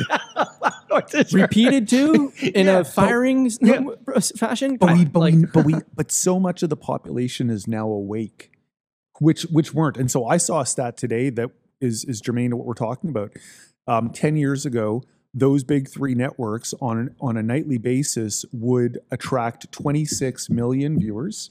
And today it's down to about 17 million. 17. So they've lost a significant portion of On their the big audience. 3. The big 3. Okay, but significant part, but still, if we take the number, we're still getting our ass kicked because those 3 then take CNN, then take MSNBC, and it's basically going against Fox. Yeah. And Fox you can't trust. Fox is, you know. Fox you can't trust. Yep. Would you say, Fox is Republican conservative light. Sure. I mean, I know you've been watching Fox for a long time. Have you seen the change? There are a lot of topics that Fox won't cover. No. Oh, big time. They won't cover. They will not cover. They fired the most powerful conservative political commentator. And they didn't care. Yeah. They didn't care. But I think I actually read something somewhere, it was an opinion piece, whatever, but they have 2 concerns, and the reason why they don't cover certain things. One is advertisers will walk, and the other thing is lawsuits. Of course. Right? Especially after paying the $700 million that they had to pay to Dominion. Because they put somebody on who said some things. Ridiculous. And, now, meanwhile, Dominion systems right now are having trouble. A glitch and nationwide. Admitted it. And, I mean, come on. Nobody should be at fault for questioning 2020. Yeah. Nobody should be at fault. Well, back to the censorship for a minute. I got a laugh out of, first I was angry, but then I got a laugh out of John Kerry and Hillary Clinton about 3-4 weeks ago. I don't know if I think you probably covered this. They came out and they said, "Oh, we're losing. We can't control the narrative, so we can't get consensus on topics and issues, and it's really hard to govern because of this." And I started laughing. I'm thinking to myself, okay, you've got 90% of the media in your corner acting as your megaphone. You've got control of all these elected offices. So you've got the big platforms from which to speak. And you can't persuade people to your side? Yep. I mean, it's a joke, these folks. They can't persuade people because they don't, the facts aren't on their side, right? Oh, absolutely. So they can't do it. But the internet and all these podcasts and things that you do and others has, to your point earlier, it's decentralized communication. Yep. And so they're very frustrated, I think, that they can't control this through the big media outlets only, because there's this groundswell of independent communication and media. It's not that big yet, but it seems to be growing. At the same time, I have a lot of education in this, unfortunately, in a very sad way, because when you go back to 2016, when I was kicked off Newsmax, I started doing what you remember them. Was called the Walk and Talks. I'd go on Facebook because I had 1.5 million people. I would take my phone, I would put it up to my face, which was much different than having my makeup done and the lights and the producers and everything else. And I would just walk around town and I would talk about Trump and the news and what was going on, and I'd inform people. And I had on those videos for 3 months until the election over 1 million shares and 100 million video plays. That's how I got my name on the Twitter files. That's how it is that I just started getting more shit thrown at me than I even knew what to handle. And with that, once Trump won, and it was people like myself who got the message out past the gatekeepers, what wound up happening was that the pressure went on Facebook from the government in the same way they did with the Hunter Biden laptop. You've got to stop allowing these people to get that shit out. Now, they hide it under misinformation and disinformation or whatever the news, whatever the word was back then. But if I do, I mean, Denny, do you have any idea of how many, I mean, are we even over 1,000 on this program right now on live? Not even close. If we were doing this back in 2016, I would have 25 to 30,000 people watching this. And the reason why that stopped is because Facebook took the throttle and they went down on me and everybody else like me. That's why you never hear Tucker Carlson or anybody else tell you, follow me on Facebook. It's all about follow me on X. Yep. And so the question becomes, and this is one of the things we fight with, and I told you, we talked about this on golf. I said, yeah, I'm going to start building a real big presence on X and blah, blah, blah, blah, and we were going to start doing it. And I said to myself, I said, wait a second, they're going after him next. I'm going to wind up dropping $200,000 on ads on X only for this way to learn that they just put Elon in jail and shut the thing and took his, and here's the biggest thing you got to worry about. They take his app off the phones. It's over. It's over. It's not like a slow bleed. It's Monday he was there, Tuesday he is gone. That's what we're looking like. And you won't have any news at all. That you can trust, yeah. That you can trust. It will be all controlled, just like it is in Russia. You know, just like it is in Russia. Yeah. I think what this means is, and I don't think we can expect any significant change in the direction that we want to see anytime soon. I think what this means is we all have to educate ourselves in the things that are important to us. For example, if we're gonna watch how our government governs, we have to go and find actual source information. We can't look at it through the filter of the media. You just have to do your own research. And I do some of this. I got to tell you, it is time consuming, painful, so much, and difficult. And by design, look what they just did with the Trump Rogan thing on YouTube. Imagine if I said to you, "Hey man, you got to watch this. It's on YouTube," and I send you I send you the link. Okay, you get it. But if I don't send you the link and you go and you search for it, you couldn't find it. You get 7-minute clips, 5-minute clips, 4-minute clips. You don't get the whole 2-hour, 258-minute. No, not at all. Show. And my fear is when you go back to what you were talking about with Trudeau there in Canada, there is a slippery slope in the sense that if you go back and you take a look at what we just talked about for the, is it the top of the hour? Yeah. If the first 20 minutes we talked about immigration, we talked about people who don't speak English, blah, blah, blah, blah, blah. I fear that what they will do is they will create new guidelines for what hate speech is. Of course. Yep. Of course. And those goalposts will always move. In England, they've already done it. And in Canada, they're attempting to adopt it. And the idea is if something that you say might offend someone, it would be a crime for you. You could actually be found guilty of a crime even if you don't actually say the thing. Wait, go back to what he just said. In the UK, going back when they were having they called them riots, it was actually people who are from the UK pushing back against innocent little girls who were killed. Yep. They thought it was from one of these migrants that have come in. Unlike our migrants, where the majority of them are from Latin America, over in UK, most of them are coming from Muslim nations. So it's even worse in the sense that they want to implement Sharia law. Sure. Yep. So now all of a sudden these fights start happening in the middle of the street, and the UK is telling the people of the UK, don't you dare spread misinformation and hate. And then they gave the warning to the people in the US that if we were to share or engage in that sort of thing, they were going to come and get us and extradite us. I'd say, come find me. Yeah. I'd like to see you try. Come and tell me to not say something online. Are you kidding me? That's what you're saying now. Sure. But if if we have a government that's complicit with that, then we've got problems. Well, then we have a civil war. After 9/11, I can't remember the exact thing. It's something act. They're all acts. But there was an agreement between the UK and the United States of America. Maybe, Dennis, you could look this up, what it was called. It maybe even be the Extradition Act. Yeah. And basically what it said was that after the 9/11, that the UK and that the United States would help each other send back the people. So if you committed a crime in the United States, a crime against the UK, that the US would take you and send you to the UK for punishment. Sure. And so when they were saying, hey, in the US, we're going to come for you. You're going to say something bad about the Muslim migrants in the UK and you're going to insult them and be defamatory. We're going to come get you. And I remember when I first heard it, I was like, really? Fuck you. And then all of a sudden somebody said, no, you know what? Technically, there is this act that's in place where that could happen. I can see Kamala Harris being as radical as they come, saying, absolutely, you could take Tom and Dennis and Brennan and his friends from what they just said. Absolutely. Put them in jail. I'm afraid that they would actually look back. Sure. You know what I mean? So it's not like it starts on January 25th when she gets sworn in. It's something that say, hey, 9 months ago, you said something about Black Lives Matter, and now you're going to pay the price for it. Yep.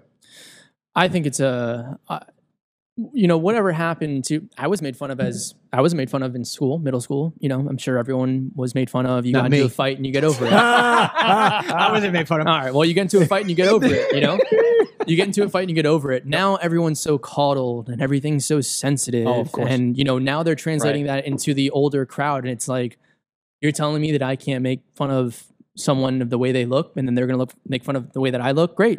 That's how you have a conversation. It doesn't mean that you can't say that at all. You can't say this at all. That's ridiculous. You can't tell. That's free speech. And I just feel like anytime that they come out with these new laws or rules that say you can't say this or say that towards this specific group, it's like, well, screw you. They call me honky every single second. And that's apparently an offensive term for me. I'm like, okay, great. I don't care. It doesn't affect me. We've sort of stripped out. And I don't know if this is anybody's fault in politics. I think maybe this is more the fault of the media. And again, I go back to you because you are the oldest, you've been around longer. But when I look at today's school and what they can and cannot do in school and what we did when we were in school, life has just become so contained in a box. Managed. Where it was like, bubble. It is protected. And it's sort of stripped out the mojo. Yep. Like you go back and you talk about getting bullied, right? I remember when I was in high school, and maybe this is a little extreme in terms of storytelling, what we're talking about here, but I had a gym teacher, and that guy, I used to work for him after school, and I used to dig dry wells. Mm-hmm. He loved me. And we had, back when we were young, we would have either the jocks or the burnouts. Burnouts were the guys who did drugs, and the guys who, jocks played the sports. And we had a burnout, leather jacket, keychain kind of guy, was giving my gym teacher, my boss after school, a hard time about something. And my gym teacher came up to me and said, Lynch. I said, what? He said, go kick his ass. Don't worry about it. And I literally, we had squad spots, and I literally walked out and I kicked his ass. And nothing happened. You know what I mean? Like nothing happened. Today, my God. Yeah. My videos, gym teacher, gonna get videos. recorded. Thank God they didn't have cell phones back when we were kids. Geez. Oh my God. we just had that's the whole problem. But the point is, you can't even fight anymore. No. Like back in the old days, you used to just fight you can't and scrap hash around. it out. Yeah, here's the contrast. I don't think that you were subjected to this. For us, it was fun, but I just had a high school reunion for several decades ago when I graduated, and we were talking about dodgeball in gym. We played dodgeball with the little rubber balls that you could pick up with one hand, and you could really absolutely. Now they're filled with foam, and we joked about who were the guys that after lunch, because we had gym in the morning, still had the red mark on their face from dodgeball in the morning. And there's none of that anymore. Everything is so sensitive now. Everything has a when you have a kid, you have to put something on the corner of each table or whatever. It's like that's how the world is now. Yep. Everyone's got these safety things. Safety and compassion. Rip off the Band-Aid, 100%. Get into a fight, have an argument, and get over it. It's so dumb to me that people do this, and you're like, you can't say that. Our kids go to the same school, Brennan and I. And I one day in the beginning of the year, just started a couple months ago, I'm looking at my email, and it's boom, boom, boom. I'm not kidding. There had to be about 15 emails, all from the same address from the school where our kids go to. So what the fuck is this? And I opened this up, and every single one was a release form. Yes. A release form to take a trip. A release form to do this. And I said, Jesus, God, when I went to school, that was it. You just walked into school. Maybe you just had a card for your immunizations. Now I got to sign releases for everything. Yeah. And what the hell? I guess it's just a cover your ass sort of thing. But it has diluted what it means. I think I have here. I want to talk to you guys about education. When I look at where the problem is in the country, is it the media? Because a lot of people blame the media. I personally believe it's the schools. Mm-hmm. Because in order to believe the media and the bullshit they spill out, you have got to be indoctrinated early on. What's your take? Yeah, I think that absolutely, I know that absolutely is occurring. It happens more in certain places and less in certain places, depending on the demographics and the power of the school to do what it wants. But I would tell you that in spite of that, or perhaps even as a result of all of this DIE woke crap that's being fed to our kids and shoved down their throats, I have a little bit of optimism. I have a little bit of optimism with the newer generations, the younger generations. I have 2 sons, one that is 14 and one that is 16, and they don't have any time for it whatsoever. And it's not just them. They've got, groups of, 10 or 12 friends, and they all are Trump supporters. They all believe in America as being an exceptional nation, and I don't see them putting up with this crap. I think that there's going to be a real rebound. I think the pendulum's going to swing back hard. I think you're extremely right about that. I think there are a lot of younger kids now who are just like, what is this crap going on right now? Yep. Why am I being told I can't say certain things, or why am I being told to believe certain things? And then you do your own research and find out it's not true. And I've been lied to. And these young white boys are being told in obvious and subtle ways that they're a problem, that they're bad, and that they aren't who they actually are. And these kids, I love it. I love seeing it. And it's not just with my kids. I see it online. I talk to my friends about their kids, and these kids have had enough of it, and they're pushing back, and they're strong. They're strong. And that's good. We're going to need it because what they've done, I think this is a big problem too that's going on when you look at what they've done to kids. I mean, we just went to your house the other night to have a watch party for the Daily Wire documentary called "Am I a Racist?" And the thing that I took away most from that were the lunatics that actually paid, these white liberal lunatics who paid hundreds, if not thousands of dollars to have either a instructor come in to explain to you why you're a racist, or to go and understand more about racism and how they can be better not to be racist to the black guy who they see next to them in the car and say, oh my God, he looks like a gang member. I mean, I said, who pays for this stuff? And so the concern is like, where did you get like that? And I think you got like that from school, and you got like that from college. And then all of a sudden it becomes fashionable and to become woke. Social media. Social media. Yeah. In social media, it adds the fuel to the fame, to the flames. Yeah, but I mean, and then before that, you look at the one that Walsh made before that. What is a woman? What is a man? They're trying to tell us that men can have babies, and to me, that is trying purposely to dilute the nuclear family, which is, as far as I'm concerned, the bedrock of not just America, but the planet. And your common sense. Just kills your common sense. Yeah. You can't believe your eyes. Right. You're a liar and you're disinformation if you say that a man can't have a baby. And then these officials get questioned in like their hearings or whatever, and are asked, please describe a woman, and then they go off into a rant of not even touching on the subject. So I'm like, and then somehow they get the position though too, because they just get pushed through. And it's like, how is that person even any remotely close, even thought of as a possibility to be in a position of power or in any type of position of power? The other thing too is, I mean, like when you and Denny graduated, did you graduate with Dennis or the year before? No, a year before.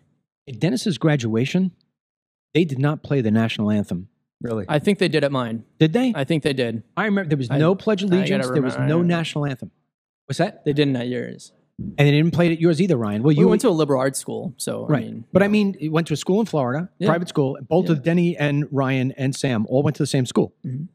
And I remember sitting there and saying, "Oh my God, I paid $30,000 for not to have at least a Pledge of Allegiance, if not the national anthem." Patriotism is definitely there. It's at the school that we went to. The people who are flying American flags and loving Trump and just loving just America to be the powerhouse of the world, but not the administration. Nope, not the administration, not the ones who go to the non-business sector of the school, the more the art side, I would say even some of the ones in the political science side too. They think that they want to get involved, and I think Denny was involved in that side, but he obviously had the conservative view, whereas he had, I'm sure, many classmates who were completely against what he believed. We can name a few who today we see them post and we're like, are you that uneducated? Are you that dumb? Do you believe?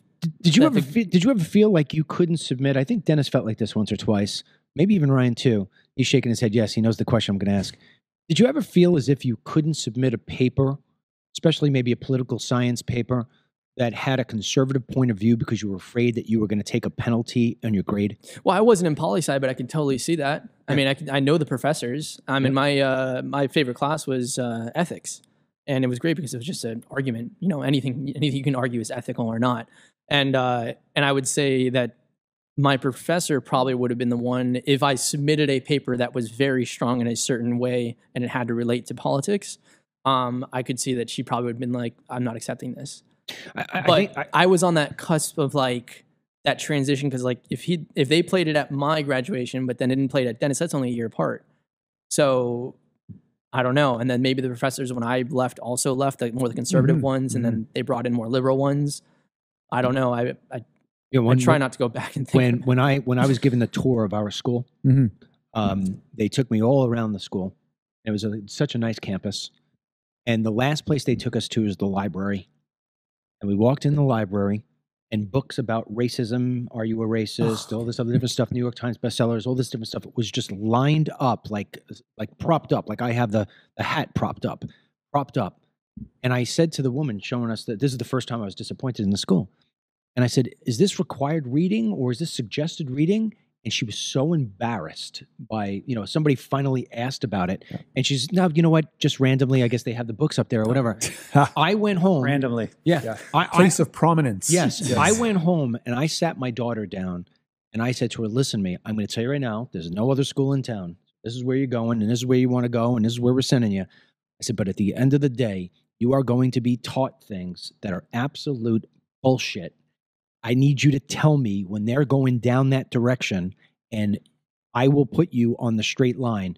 So if nothing else, you're going to be learning at times what not to think. Sure. And that's the way to do it. And she knew what I was talking about because years earlier in COVID, when COVID was happening, I got to listen to one of the programs that they were teaching, and it was on 9/11. Yep. And as a person who lived 9/11, and I'll get triggered by somebody saying something bad about 9/11, right? I mean, they just made it off to sound like it was just a bad day. And I'm like, you got to be shitting me. Some people did some things. Yeah, exactly. Right? AOC's famous. No. Ilhan Omar. It was Omar. Ilhan Omar, Right. yeah. Just some They're people one and the did some same. things. Yeah, they're one and the same.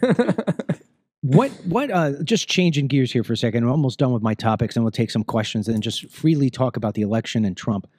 But what is, as far as you're concerned, when you look at the unrest around the world, what do you think is the biggest problem that whoever the next president is has to address, or else it's going to get completely out of control on a worldwide basis? Well, there's two things that are boiling over right now, right? I mean, it's Israel and Ukraine. And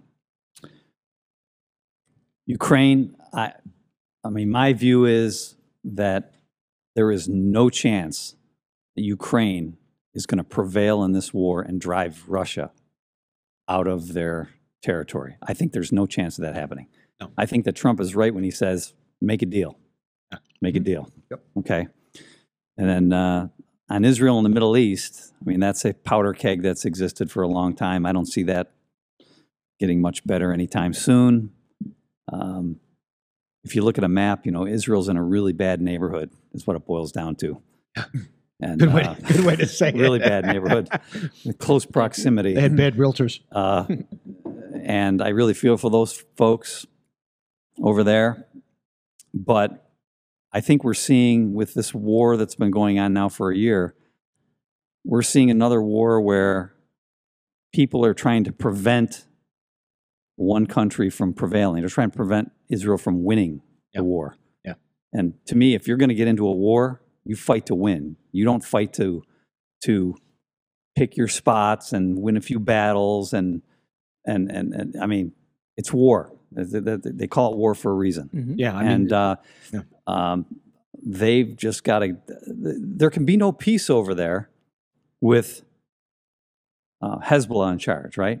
There can be no peace with them running Gaza, right? No. So Hamas runs Gaza. I'm sorry, yeah, Hamas, Hezbollah is yeah. Iran. Yeah. Yes. Yeah. I get them confused all the time Yeah, too. sorry. But yeah, you have to get rid of Hamas, period. You cannot have peace with Hamas still there. I can't understand how anybody is asking Israel to go to a gunfight with a steak knife, because that's really what they're asking them to do. What about you, Brennan? What do you look at around the world and look at as being a potential threat, maybe outside of what Tom just said? Yeah, and so I don't know that I'm perfectly answering your question, but it's probably fine anyways. The biggest threat that I think that I worry about, the thing that I sort of worry about, what could end up happening in the next couple of years that would really impact our world, our life, relates to what's happened over the course of almost the last 4 years. And Denny and Ryan will have the numbers. I don't have the numbers, but I thought it was something like DHS had identified about 500,000 individuals who had entered the country who had criminal records and or were linked to various terrorist organizations. Yes. And I just can't, when you think about the number of men who created absolute tragedy and turmoil in this country on 9/11, it was a handful of men. When you think about that and you scale that, by 1,000 or by 10,000 or more, the risk that I think that we all face in this country of having a widespread, significant terrorist attack from within is the thing that I'm most concerned about. Oh, I agree with you on that 100%, because there's actually two questions I had here. I said, what's the big thing that keeps you up at night? And in terms of world unrest, you can sort of put those two together and marry them, because we're getting, it's not going to be the Timothy McVeigh who's going to take down America. Yeah. It's going to be the guy from Iran or whatever that we allowed in here through sleeping at the wheel or our political correctness, which is going to take down a city. What about yourself? What do you look at? It's already happening from within. We're already seeing multiple United States citizens being raped, murdered, you name it, at the hands of illegal aliens. So it's just going to be more and more and more of that. And they're just going to slowly take away at, the American population. I think Ukraine, I heard this from an ex-military, retired veteran who goes to my gym, and he said that he doesn't mind, he minds the amount of money, but he doesn't mind the purpose of what it is behind, throwing the money out there. And he explained it as he's been over there and there are multiple silos in that country that Putin wants access to. And so they're on the east side. So he's coming in from the west. So if we didn't do anything, he would get to those silos a lot faster than he has. So I can kind of see, okay, I get that. We're still spending a lot of money. I think that we can do a lot less of that and still have the same result. And then, like Trump said, everyone wants a deal. There can be a deal made between the two. With Israel, I don't know. I feel like if we step in wholeheartedly and, back those people like they've backed us, it'll be ended, I think, pretty quickly. But with the Ukraine one, I want to prevent that, but I just can't justify the multi-billion-dollar investment that we've made into making weapons here and sending them over there. The thing that concerns me the most is China, and the reason being is because I take you back to when Russia first went in to Ukraine. Mm-hmm. They originally had it scheduled where they were going to be doing it at the end of January, beginning of February. And it was Xi Jinping who called up Vladimir Putin and said, "Don't you dare. You wait until my Olympics are over." And so Putin waited. And then when the Olympics were over, that's when he went in. Mm-hmm. My contention is that when you look at the vulnerability for the United States of America, it's on many different levels. Number one is we keep on borrowing money. We're in serious debt to China. We're allowing them to fly balloons over our country and not shooting it down. We've got Chinese coming in through the border constantly. Mm-hmm. We've got Chinese coming into LA, pregnant women, giving birth, getting their child a citizenship card, and then flying back to China where they'll be grown up as they'll be raised as a communist, only to later on come back in life with no problem because they're going to wind up being U.S. citizens. Mm-hmm. If you wanted to stop, and this is what I would hope Trump is thinking, and we're going to do the next hour all on Trump, but I would hope when Trump says that he knows how to stop this war tomorrow And people say, yeah, really? What are you going to do? I know what I would do. My phone call would be to Xi Jinping. And I'd say, your entire economy is based on the United States buying shit from you. Yeah. And you're not the military force that we are yet. Yep. And this world is still based on the US dollar. And you are going to wind up calling Vladimir Putin today and telling him to cut the shit, or I'm taking everything that we do, including the money I owe you, and I'm going to stick it up your ass. I ain't paying you. Like I defaulted on my Amex card, I'm defaulting on the bet. And what are you going to do? What are you going to do? I think that the key to stopping the majority of the unrest in the world is through Xi Jinping. As far as what you're talking about with Israel and Iran, unfortunately, to your point, they moved into a bad neighborhood, and we ain't ever going to change that neighborhood because my experience with the Islamic world, and I guess this is a little bit of a compliment in there, is that unlike you and I who get pissed off because we're waiting 5 minutes too long online for Starbucks, these people are willing to wait 100 years to do what they want to do, which is to have Islam be everything. They're very everywhere. disciplined, very disciplined. Very disciplined, just like the Chinese. And so we're sitting here wanting everything tomorrow. Oh my God, the Super Bowl's starting 2 minutes late. What's going on? My tea time, we're late. What's going on? They're sitting there and they're just waiting, and they're taking advantage of our vulnerability. I don't know if we're ever really going to be able to save Israel to the point of where people want to believe that we can. Yeah. I really don't. I don't know. I just think Iran is going to it's just going to continuously get huge because they, unlike us, have kids left and right. That's right where I was going. Okay, all right. Same point. So they can. We're told, get an abortion. Don't worry about it. You don't want it. Focus on yourselves. Yeah. Live your best life. And then they're Go over on that there. vacation. They're over there, obviously in not the best way, having kids and stuff. But they're still having kids, and they're populating. I mean, they're repopulating everything. Big time. They're nonstop. You go into certain parts of Michigan, you will see in different various areas where if I were to blindfold you and put you into right by the Ford plant, Dearborn, Michigan. Yeah. If I put you in Dearborn and I said to you, blindfold off, what country are you in? United States of America would not be on your list. Yep.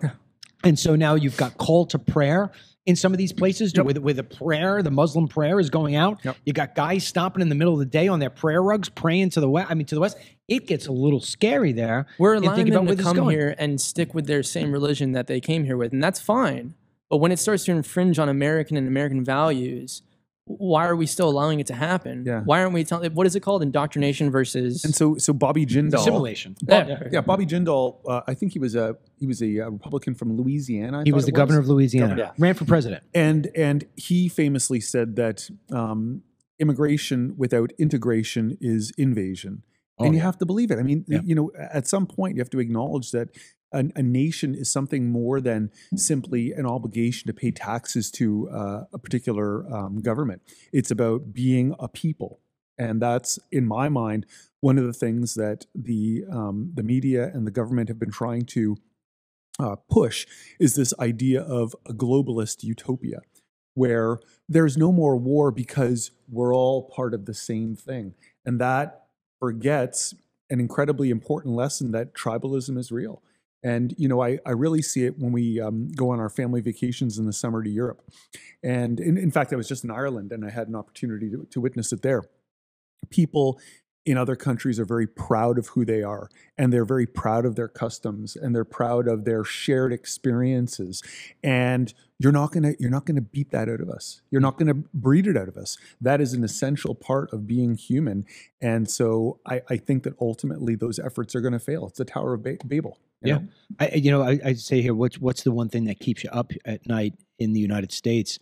And my answer to that was probably not be what most people would think. They're going to think open border, this and that. For me, it's the culture. I think that once we lose who it is that we are and where we came from, and Reagan warned about this before he left, once we lose sight of who we are, what we were, there's no way you could know where it is that you're going forward. You're no longer a people. You're no longer a nation. And then you start to say to yourself, well, then why are we together? Yeah. And that it inevitably, that road leads to that question, at least for a significant portion of the population. Your two sons are how old? Well, I have a daughter, Yeah, but your sons- 32. Yeah. The sons are 30 and 27. Okay, so they beat the age. Let's pretend as if they were 21 and 23. Okay. And let's pretend for a moment that your boys are Yeah. older as well. Yeah. All right. And Kamala Harris gets into office. First question, just yes or no around the horn, real quick. If we were to see the escalations in the Middle East, China versus Taiwan, and of course, Ukraine, Russia, if we were to see those things get to such a fever pitch to where we were going to have to go to war, do you think, yes or no, that Kamala Harris would be able to handle that like a commander-in-chief? No. Absolutely not. Of course not. Okay. So with that being said, when you look back at The Greatest Generation, when you watch Saving Private Ryan and you see Normandy and the men that were charging the beach and they're all getting slaughtered, Mhm. okay? They're going into it knowing they're getting slaughtered. There is a part of you, I mean, I'm getting chills talking about it, saying, wow, what Americans, what Americans. Would you want your sons to have to go to war today at the same capacity to try to save Ukraine? Hell no. No, my sons are not going to die to advance a globalist intent and to make the Raytheon and the arms manufacturers wealthy. There's no way. Now we get invaded. I'm handing each one of them an AR-15, and I'm going to be right next to them. And I was just going to say that. we'll defend the country to Yeah, our death. yes. But I'm not sending my kids to some foreign war. I had the same conversation just before coming here that I can't justify putting my boots on the ground in a foreign country. But if something happens here, I will load up every weapon I have and I will defend this country on our own soil against every, invader. There were some differences in World War II. Germany did have world domination as a goal. Right? Yeah. And then, of course, we did get attacked by Japan on our own soil. Right. That's a lot different than trying to defend Ukraine from Russia. Yeah, Norm absolutely. Macdonald has a really funny joke about World War and how it all started and everything. And it just results back to, well, Germany got really bored again and decided to pick a fight with the world. Yeah, I've seen that. Yeah. So with that being said, I want to go into Trump on that. But before we do that, Dennis, do you have at least one question, a short one that you could feed to me and then I can feed back? Send them to me via text message. Because you don't have a microphone on you. So it would be very hard for people. Take your time. Just send it to me. Let's talk about election integrity for a second. Do you believe, yes or no, that this election is going to be fair? No. There will be cheating. Absolutely, there'll be cheating. Well, there's cheating right now, and it's already been called out. Dominion already had problems. Pennsylvania is whirlwind of problems. And I don't think there's a yes or no to that, because you should know that night of election night who the president is going to be. And we've known every single year except for 2020. We know how that happened. They can claim COVID as much as they want, but those things had glitches in the middle of the night and we didn't know for a couple of days. So, why is it that when we were using paper ballots back in several elections in past that we knew on the day of, as they came in, they got counted? That's how it happens. Why are we now having this whole machine thing and we know there's problems with them, but we're forced to use them now? Yeah. Well, that's cheating to me. I don't care if it's Trump making the machines. I don't care if it's Kamala Harris making the machines. I don't care. We don't need to have machines in our election. I agree. It's ridiculous. I think if there's widespread distrust in the electoral process, your country's over. Yeah. Done. Yeah. That's what I think. Yeah. I think the Democrats' strategy is pretty straightforward. It's load the voter rolls with the registrations, print ballots, distribute them, get them filled out by whatever means necessary, and count them. Go and collect them. 60,000 all filled out by the same handwriting. Just recently, what, in Pennsylvania? Was it 60,000? No, I don't think it was thousands, but it wasn't a lot. But no. Here's where your number got it. It was 60%.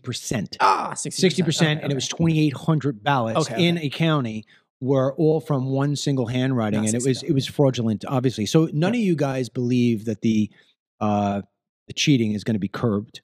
No.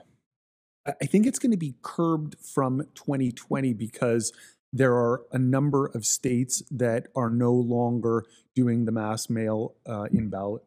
And I think that's going to inhibit it to a degree. But, as they say, is it going to be too big to rig? You don't know. Do you believe that, to your point, too big to rig, do you believe that we can overcome that cheating with a massive turnout? Possibly. I'm with you on that one, because the part that throws me off on that is the technology. I mean, we just did a report yesterday or the day before that the state of Colorado months ago published the passwords for the voting machines. And it wasn't like they put it up there, like coloradopassport.com, but it was in a spreadsheet that went out, and it was a hidden tab, and all you had to do is know that there was a tab there, and you had to unhide it, and you got the whole thing. And I think any hacker would be able to do that.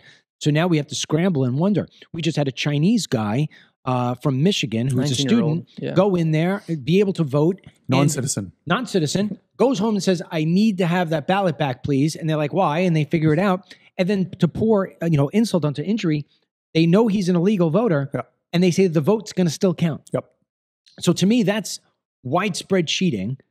And I wonder whether or not, even if you have 100 million Trump voters, do they not figure out a way to make it 101 million? Yeah, my concern, one of my concerns is the complacency that we as a nation have shown, at least in the 2020 election, where, as Sam was saying, you're waiting days for results. Having 100 million Trump voters won't matter if you have days to figure out a way to add additional ballots to just overcome the deficit. And so that's my grave concern. And so what I'm hoping, my hope is that there are enough states with election integrity that give him enough electoral votes on the evening of the election that it doesn't matter what the others do. You have a 2 cents on that before I go into questions? I mean, I guess the too big to rig thing could turn out to be beneficial, but again, you're given those extra days, extra time to make up the difference on, where the votes actually went. Ryan, what do we have, a half hour? Yeah. 15 minutes? All right. This is actually for Brennan. Is the cost of immigrating the same from all countries or just Canada? Yeah, I know. That a good question. The cost would be for any country. And so just to be clear, there are multiple classes of valid legal immigrants, and you can come from most countries. There's a lottery. In fact, this is just anecdotal. The fellow who has done our audio video for us for the last 10 years. This guy is from South Africa, and he actually won the citizenship lottery. And so he had applied for it from overseas, won, and he and his wife emigrated with their son to Vero and started a business. And they're very productive people and law-abiding and great people. But what we did was we just determined that the easiest path for us was to go the investor class. As I said, it's now, I think it's about $1.2 million as a minimum investment. There are lots of other categories that you can look into. One of the ones that we considered, but ultimately obviously decided against, was if you invest and I think that the phrase is something like, more than nominal sum into a business and actually run that business and demonstrate that you will employ some people. It doesn't have to be a huge operation. It could be literally opening up a Subway. That is absolutely something that is available to you, and you can have a pathway to citizenship through that and get your green card. We chose not to do that because what we were told was that that immigration will absolutely go to your business and see if you're there on a regular basis. And we already have a business up in Canada, and we didn't want to open another business down here. How amazing is that we're actually going to take resources, the few immigration resources that we have, and we're going to point it to a guy to make sure that his Subway, a burger shop or whatever it is that you open is going to be open. That I'm going to be there with my little apron on making your sandwich. Well, you could hire Trump. Tom, Yes. I wonder if this comes to you because you have white hair. It's this is from Xandra. This is for Pops. It says for Pops.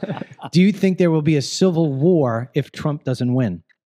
Now, when you were alive during the first Civil War, He's seen these things before. did they have AR-15s with the muskets? No, I do not think there'll be a civil war, Why not? because I don't think that can be productive.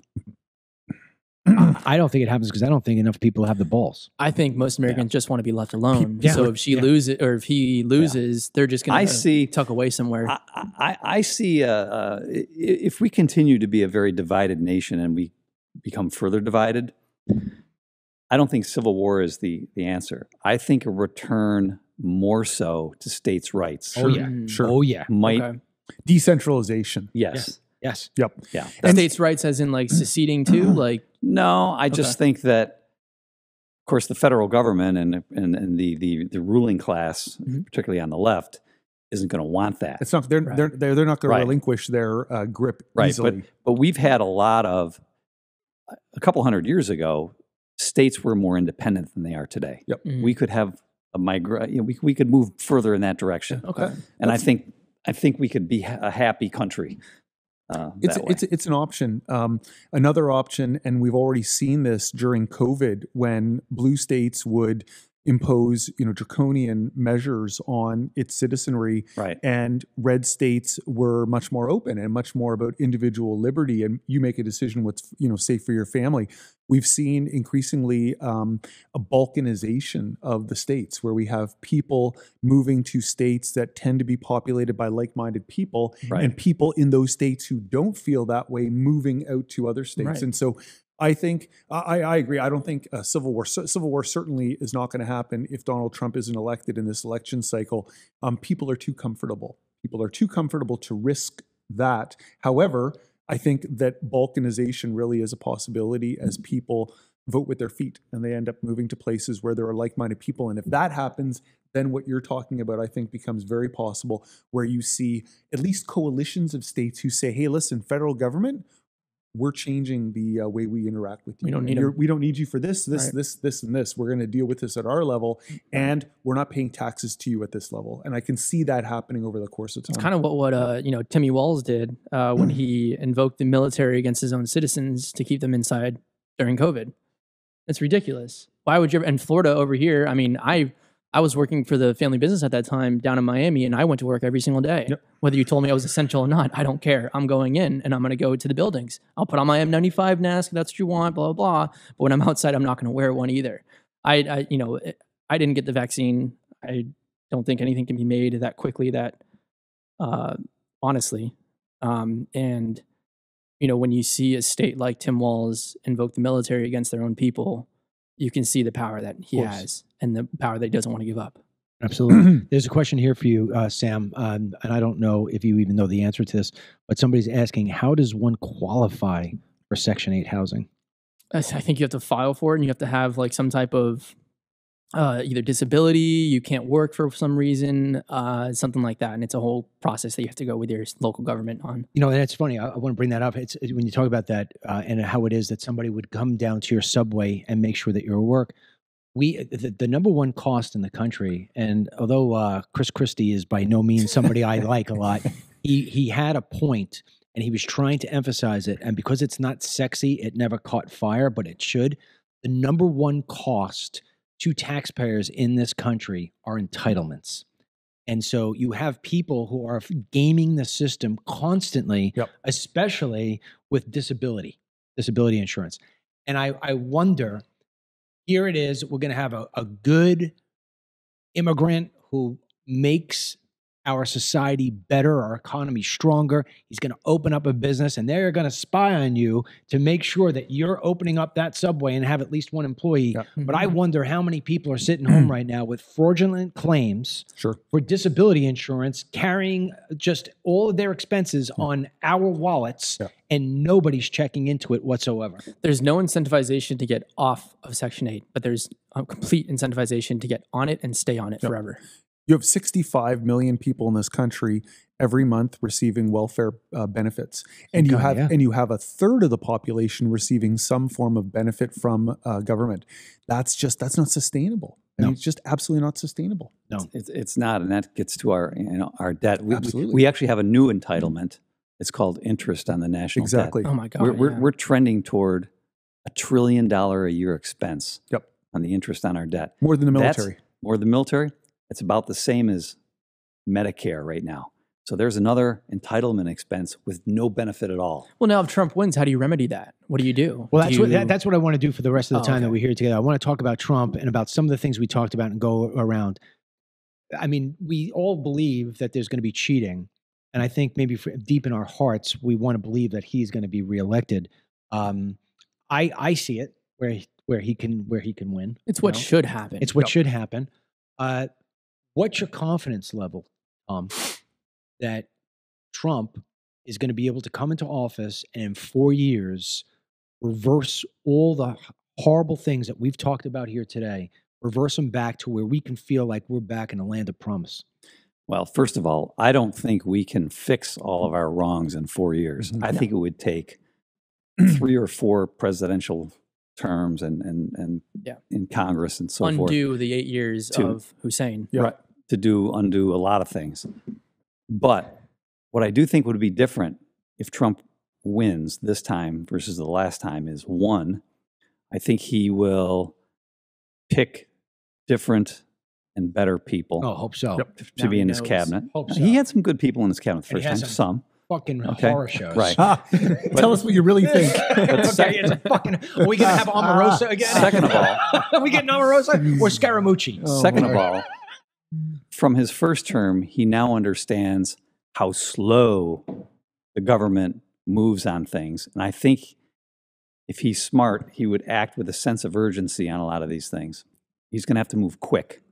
Can't waste a day. He's going to have to govern the way he campaigns with rallies. He's going to have to be governing something every day. So you think that he can start the ball? I think you he don't know can whether or move not he's going things- to knock it out. I think he can move things in a positive direction on a lot of fronts, but I don't think he can finish the job. What's the number one thing you want him to address the day he gets in? And I don't mean address through an executive order. I mean you want him fixing. The border. You want that border fixed. The border. So my first 2 hot button topics would be fix the border, and we need election integrity. People have to have faith in these elections. I love Vivek Ramaswamy. His proposal is make election day a national holiday. Everybody gets the day off. Yes. 1 day only. No mail-in ballots. In person. Voter ID. And they're all, these are paper ballots and they're counted, and we have a president at the end of the day. That would change how half the country perceives the legitimacy of our elections. It's amazing too because there's a Gallup poll, and Gallup is a very, very respected polling company. It's not one of these New York Times bullshits. And they just did a poll where 85% of American citizens say they want voter ID. Yep. What do you want him to address first? And do you think he's going to be able to get it done? Immigration, and yes, I think everything trickles down after that. He takes care of the immigration problem. He stops the flood at the border. And then, from doing that, then you search and deport.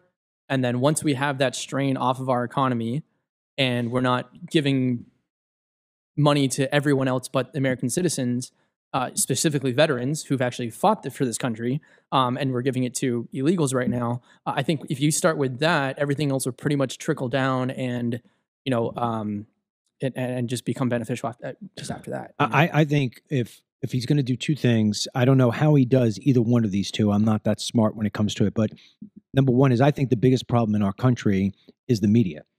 Because if you have an open border and the 2/3 of your populace has no idea that you have an open border, then you don't have it's an a open problem. border. Yeah, That's right. yeah. You don't have a problem. Right. So as long as you have a lying media, you've got yourself a major problem. He's got to fix that somehow. Now, I don't know how you do this. I mean, I have an idea. If you're a doctor in the United States of America, if you are a lawyer in the in the United States of America, you have to sign an oath and you have to get liability insurance in case you have malpractice. Yep. When it comes to the media, you should have to do the same thing. media companies should have to have a malpractice insurance. They should have something where they sign off that they're not going to purposely put out propaganda or something like that. Mhm. And you watch everything change immediately Sure. if they're going to be held accountable. Number two problem I have, and I love to hear, I know he would probably go off on this for an hour. One of the biggest problems I have with the U.S. government is that we watch these hearings go all the time. There's always a hearing on this, a hearing on that, a hearing on that. The only hearing that has ever resulted in anybody having to pay a price is the January 6th hearing. course. Yeah. Any other thing, nobody ever pays a price. Everybody gets great clips for it Yep. for NBC. Twitter. Yep. You know, and every great clip, and I'm going to play it on my commercials when I'm running for re-election. But nobody has ever held accountable in Washington, D.C. Yep. And I'd love to see Trump. And I think one of the reasons why this happens, I believe it's sort of like a quiet boys sort of group, is that let's just say Tom's a Democrat and I'm the Republican. And I want to go after Tom because I know that he's been doing bad whatever, okay? And I am going to start the process of going after Tom. Tom's going to see to it that I have child porn on my laptop, even though I have never, ever, ever gone to a child porn in my life. And so what I do is I don't go after him. It's almost like a spa. You know, like a sparring fight when you got sparring fights between boxers. We know we're just going to touch each other a little bit. Nobody's going to knock anybody out. Exactly. And it's sort of like we're going to fake the fight for everybody. You don't hit me, I don't hit you. Yep. Right. But I need the clip. Yes. Yep. And I'd like to see that fixed. Yeah. We need an attorney general with some you-know-whats. Who would you like for that spot? I don't think I can give you an answer. I could. Right at I'd this take moment. Ted Cruz. I'd Really? take Ted, or if I didn't take Ted Cruz, I'd take Ron DeSantis. Yeah. Because Yes. Ron DeSantis That's takes what no I'm- shit from anybody. I think it's a shame Yeah. that he is not the front runner right now. And I think it's a I think if he was in this race right now, he would be winning by large margins on the polls. easily. Because She he's can't not- use the turn he's the not page hated. stupid thing. Yeah. There are people who are literally voting for Kamala Harris Oh, because they 100%. hate Trump. Yeah. The vast majority of our voters are Oh, voting yeah. for that. But then Yeah. you ask Her them, why do you hate campaign them? And they have no is answer. based on Trump bad. That's all that Yeah. it is. Yeah. That's all it That's is. her Then go campaign. ahead and ask any liberal or whatever and say, why do you hate Trump? What's the reason? Oh, he's racist. Show me the clips. Show me where he's been racist. Show me where he's given privileges to a white person versus a black person. Show me everything that you think he is. And they can't show you. They're brainwashed. They They're can't absolutely understand it. brainwashed. And because they are, my another big concern I have is even if Trump wins the election, and I'd like to believe he's going to, even with all the cheating, they're going to try to sentence him in November. Jamie I think it's Raskin 25th. already said they're not going to certify it Right. if he wins. I think that is a tough play that's never going to wind up, which is never going to wind up getting to the I know, finish but line. the guy They're has gonna- the balls to come out and Yeah, say that. yeah, Like, come on, I dude. know, and that's why he Really? should not be back in office again. I hate them. But my point is that if they try to put him in jail, if he wins the election, there's no court that's going to be able to keep that up. The Supreme Court's going to say, "Fuck you! This guy is going in. He's the president-elect. He's the president. He's got to run the country." Yep. My bigger concern is what you're talking about with these people hating him. That they're going to continue. The attacks on his life are going to only get worse than they have been so far. I don't know.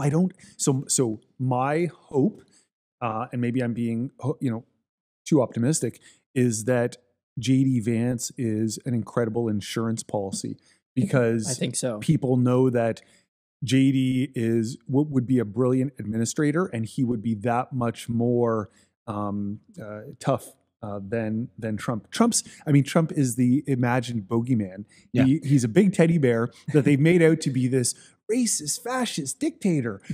If they keep pushing it down the line, they're going to get that guy. They're actually going to get that guy. Yeah. And Vance would be that one little baby step closer to that kind of guy. And I think that they know that, and I think that really is a lifesaver, so to speak, for Trump. Do you think that JD Vance, assuming that Trump wins, do you think JD Vance is the future of let's call it the MAGA movement, if you want to call it? I really don't like that. I like to say conservatism.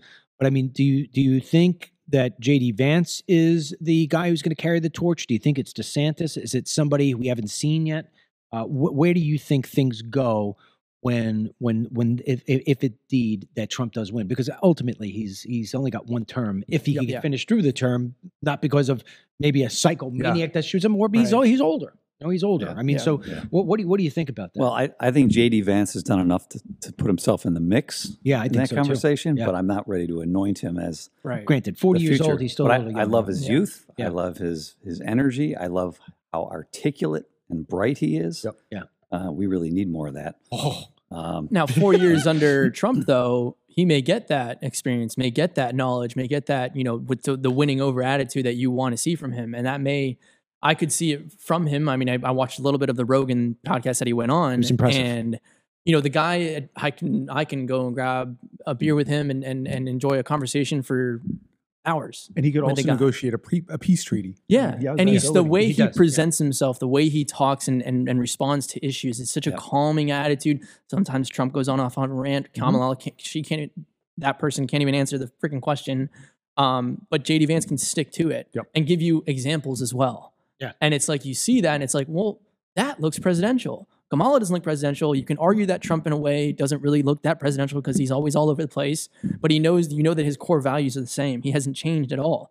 Kamala is a chameleon. She changes every single second of the day, depending on who she talks to. Yeah. So I think that JD Vance, after 4 years of being a vice president to Trump, I think he could definitely take on the torch.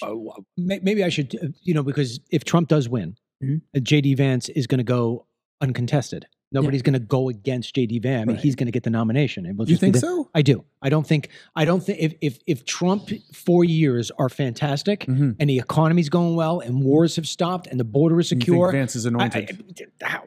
Nobody's going to run against him. I think Vance probably run. I think several people would run against him. You do. So I think there are a lot of ambitious will run. people. Ambitious people. I think Ramaswamy might. Yeah. Okay, unless he's got a nice position with sure. him, he cuts a deal. Yep. Yeah. DeSantis is going to say, "Hey, I'm only getting older, and people will forget about me more." Right. All right, I'll make that argument.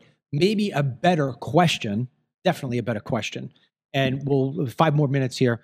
Let's go around this one, and then I'm going to have you guys make closing statements. The Harris victory is Tuesday, Wednesday. And now we've got to start thinking about what we're going to do in the next 4 years. Who do you think would be the best torchbearer of the guys that they always talk about now? Who do you think the best torchbearer? Is it a woman? Maybe somebody like Huckabee Sanders? Or is it DeSantis trying for a second go round? Who's going to be the savior that's going to pick up the ashes? Can I use a combination? Like if you're going to say carry the torch, they have to have a running mate as well. So like a ticket, would we say? I think there needs to be a leader. I think in the same way Barack Obama retains today his leadership of the Democrat Party, even though Kamala, it's always going to be his party. Yeah. It's Trump's party right now. Right. When he's gone, Who's the standard bearer? who is going to be the face of the party that's going to be able to pick the American? If we lose this election, the entire country is going to have to be on antidepressants. Right? At least a half of the country is going to be on who antidepressants. wins in that scenario? The drug companies. So the seat. So who's going to pick us back up and make us believe again? Yeah, the seat is vacated, is what you're saying. Yes. Right? I think America's best governor right now, and a possible choice, is Glenn Youngkin, Virginia. Oh, interesting. Okay. You think he's better than DeSantis? I think he is less polarizing than DeSantis. He's But does definitely he- less damaged. But being less polarizing. I love Ron DeSantis. Don't get me wrong. But I mean, you could pick a lot of rhinos who are less polarizing. The question is, can Youngkin be effective in the way that we would need him to be? And I don't know anything about his politics. Is he going to get people revved up? That's the part that I'm concerned. I don't know. The thing about Trump that's just so amazing is that he never stops fighting. Yeah. Even though sometimes his fight is self-inflicted, he never stops fighting. Yeah, he's And pretty amazing He's that way. amazing that way. And I mean, I sometimes I feel bad that I even never said anything bad about him. I'm like, all right, listen, nobody's perfect. This guy just got shot in the ear and he's jumping up and saying, fight, fight, fight, fight, fight, fight. He's an amazing person in that case. I mean, I know that if they were coming after me and wanting to take all my money and taking my kids and put them in jail, all the things they've done, and he keeps on coming back and saying, let's go. I love this. Yeah. What personality that we know here? DeSantis is the only one I know, and the part that I have concern about that is that Trump beat the shit out of him so bad. So bad. I hope Recovering from Trump comes around and says, listen, it was just a fake. Except that If does Trump he have can come motivation out- to do that if Vance wants the job? Well, I'm Well, no, saying, we're saying, if we lose, and I understand who's that. going to pick us back up and make us feel And great what I'm again? saying is, would Trump have the motivation to anoint DeSantis if Vance tells him he wants the job? The answer to that would be no. Probably not. Probably no. Because on top of that, his sons Yep. are the ones who convinced him of Vance. Yep. And I think his sons would be the ones. Would definitely. I mean, So you didn't think that he'd ever go back and say, hey, everything I said about DeSantis, it was only because I wanted to get the nomination and so on and so forth? I don't think he ever does that because he never admits he's wrong and he never says he's sorry. Yep. What I was going to say is if it's not DeSantis, I think it's actually Eric Trump. Did you see Eric Trump's speech at the RNC? Yeah. I thought it was sensational. Yeah. I could see it because Lara Trump wants it. Yeah, Bad. She I'm wants it getting a little bad. turned off now by second generation politicians, just in general. Why, you didn't like George Bush? I'm going to give you a different answer, which is I would like to see more corporate leaders So run for non-politicians. office. Non-politicians. Yes. Yep. And I'd take agree with leadership that. positions. I'd We agree need with more that. of that. We need a Yeah. CFO in this country. Agreed. A A really good yeah. CFO. Yes. Yeah, I'll agree with that. All right, with that being said, we're going to So wrap much this up. But wasted what I spending. am going to do is I'm going to ask each one of you guys, almost like a closing argument, like a lawyer would. No time limit, but if you go past 2 or 3 minutes, I might give you a kick. Tell everybody what you see happening next week and where you see this country 4 years from now. I'll start with the young man and we'll end with the pops. On Tuesday, probably around afternoon time, I'll probably go ahead and open up some rum and It begins. We'll have a rum and talk. Yeah. Hold on, hold the dear life that that what should happen happens. If we don't know that evening, then we'll know in the couple next days, and I'll have a feeling that it's going to be Harris. And then the next 4 years are just going to be just frugal living, trying to find where you can make a buck and not get destroyed by everything that she implements. Because, well, you know, the other thing that I can see happen, let's see if Trump wins, right? He's not going to be sworn in until January. Yeah. So Late January. Biden, then, oh no, now Biden's nowhere to be found. He's gone. And now she gets sworn in for the time being. How many executive orders is she going to sign in to prevent Trump from being president? To put us in a war where it's going to, whatever the continuation is, that we can't have an election because we're in a war at the time or whatever it might be, she's going to implement everything and anything that she can to prevent him from sitting in the Oval Office. So that's if Trump does win. And then if she wins, well, you know, Well, I don't know what the hell to do. ultimately in your heart, what do you think's going to come out? I know what should, I don't want to jinx it, but I know what should happen. Yeah. We all are agreeing here, but I'm afraid of what will happen. You are afraid of it. And yeah. and there's no way of telling because there's so much uneducation out there. Nobody does their own research. They follow along. They listen to what they hear. They're all on CNN, MSNBC. Some are listening to Fox. But you know, when you have 2 versus 1, and CNN and NBC are saying the same exact thing, and then Fox says something different, the uneducated person is be like, well, I'm going to agree that, you know, whoever is saying the most consistency of topics or whatever, talking about the consistency of things versus, you know, what Fox might be talking about. So I don't think that people do their own research. I think X has been a beautiful thing that's happened in the last couple of years. People are getting it. And, you know, you look at the betting lines, and the betting lines, there's a certain amount of truth to it, but even they could be wrong. Of course. Because that's not a poll that's been administered by Washington Post, New York Times, or whoever the hell else decides to use the same group of people that they use over and over and over again. And even if those same group of people are now leaning 52% Trump and 48% Harris, they're going to make it 51 and 49 or 50 and 50.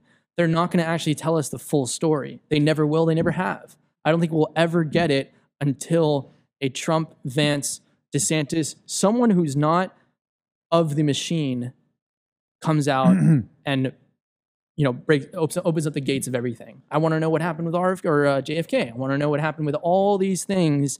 And we have not been told the truth for many, many, many, many years. You're right on We've that been one. lied to over and over and over again. And that's one thing my dad told me. He said, never lie. And I haven't lied since 2012.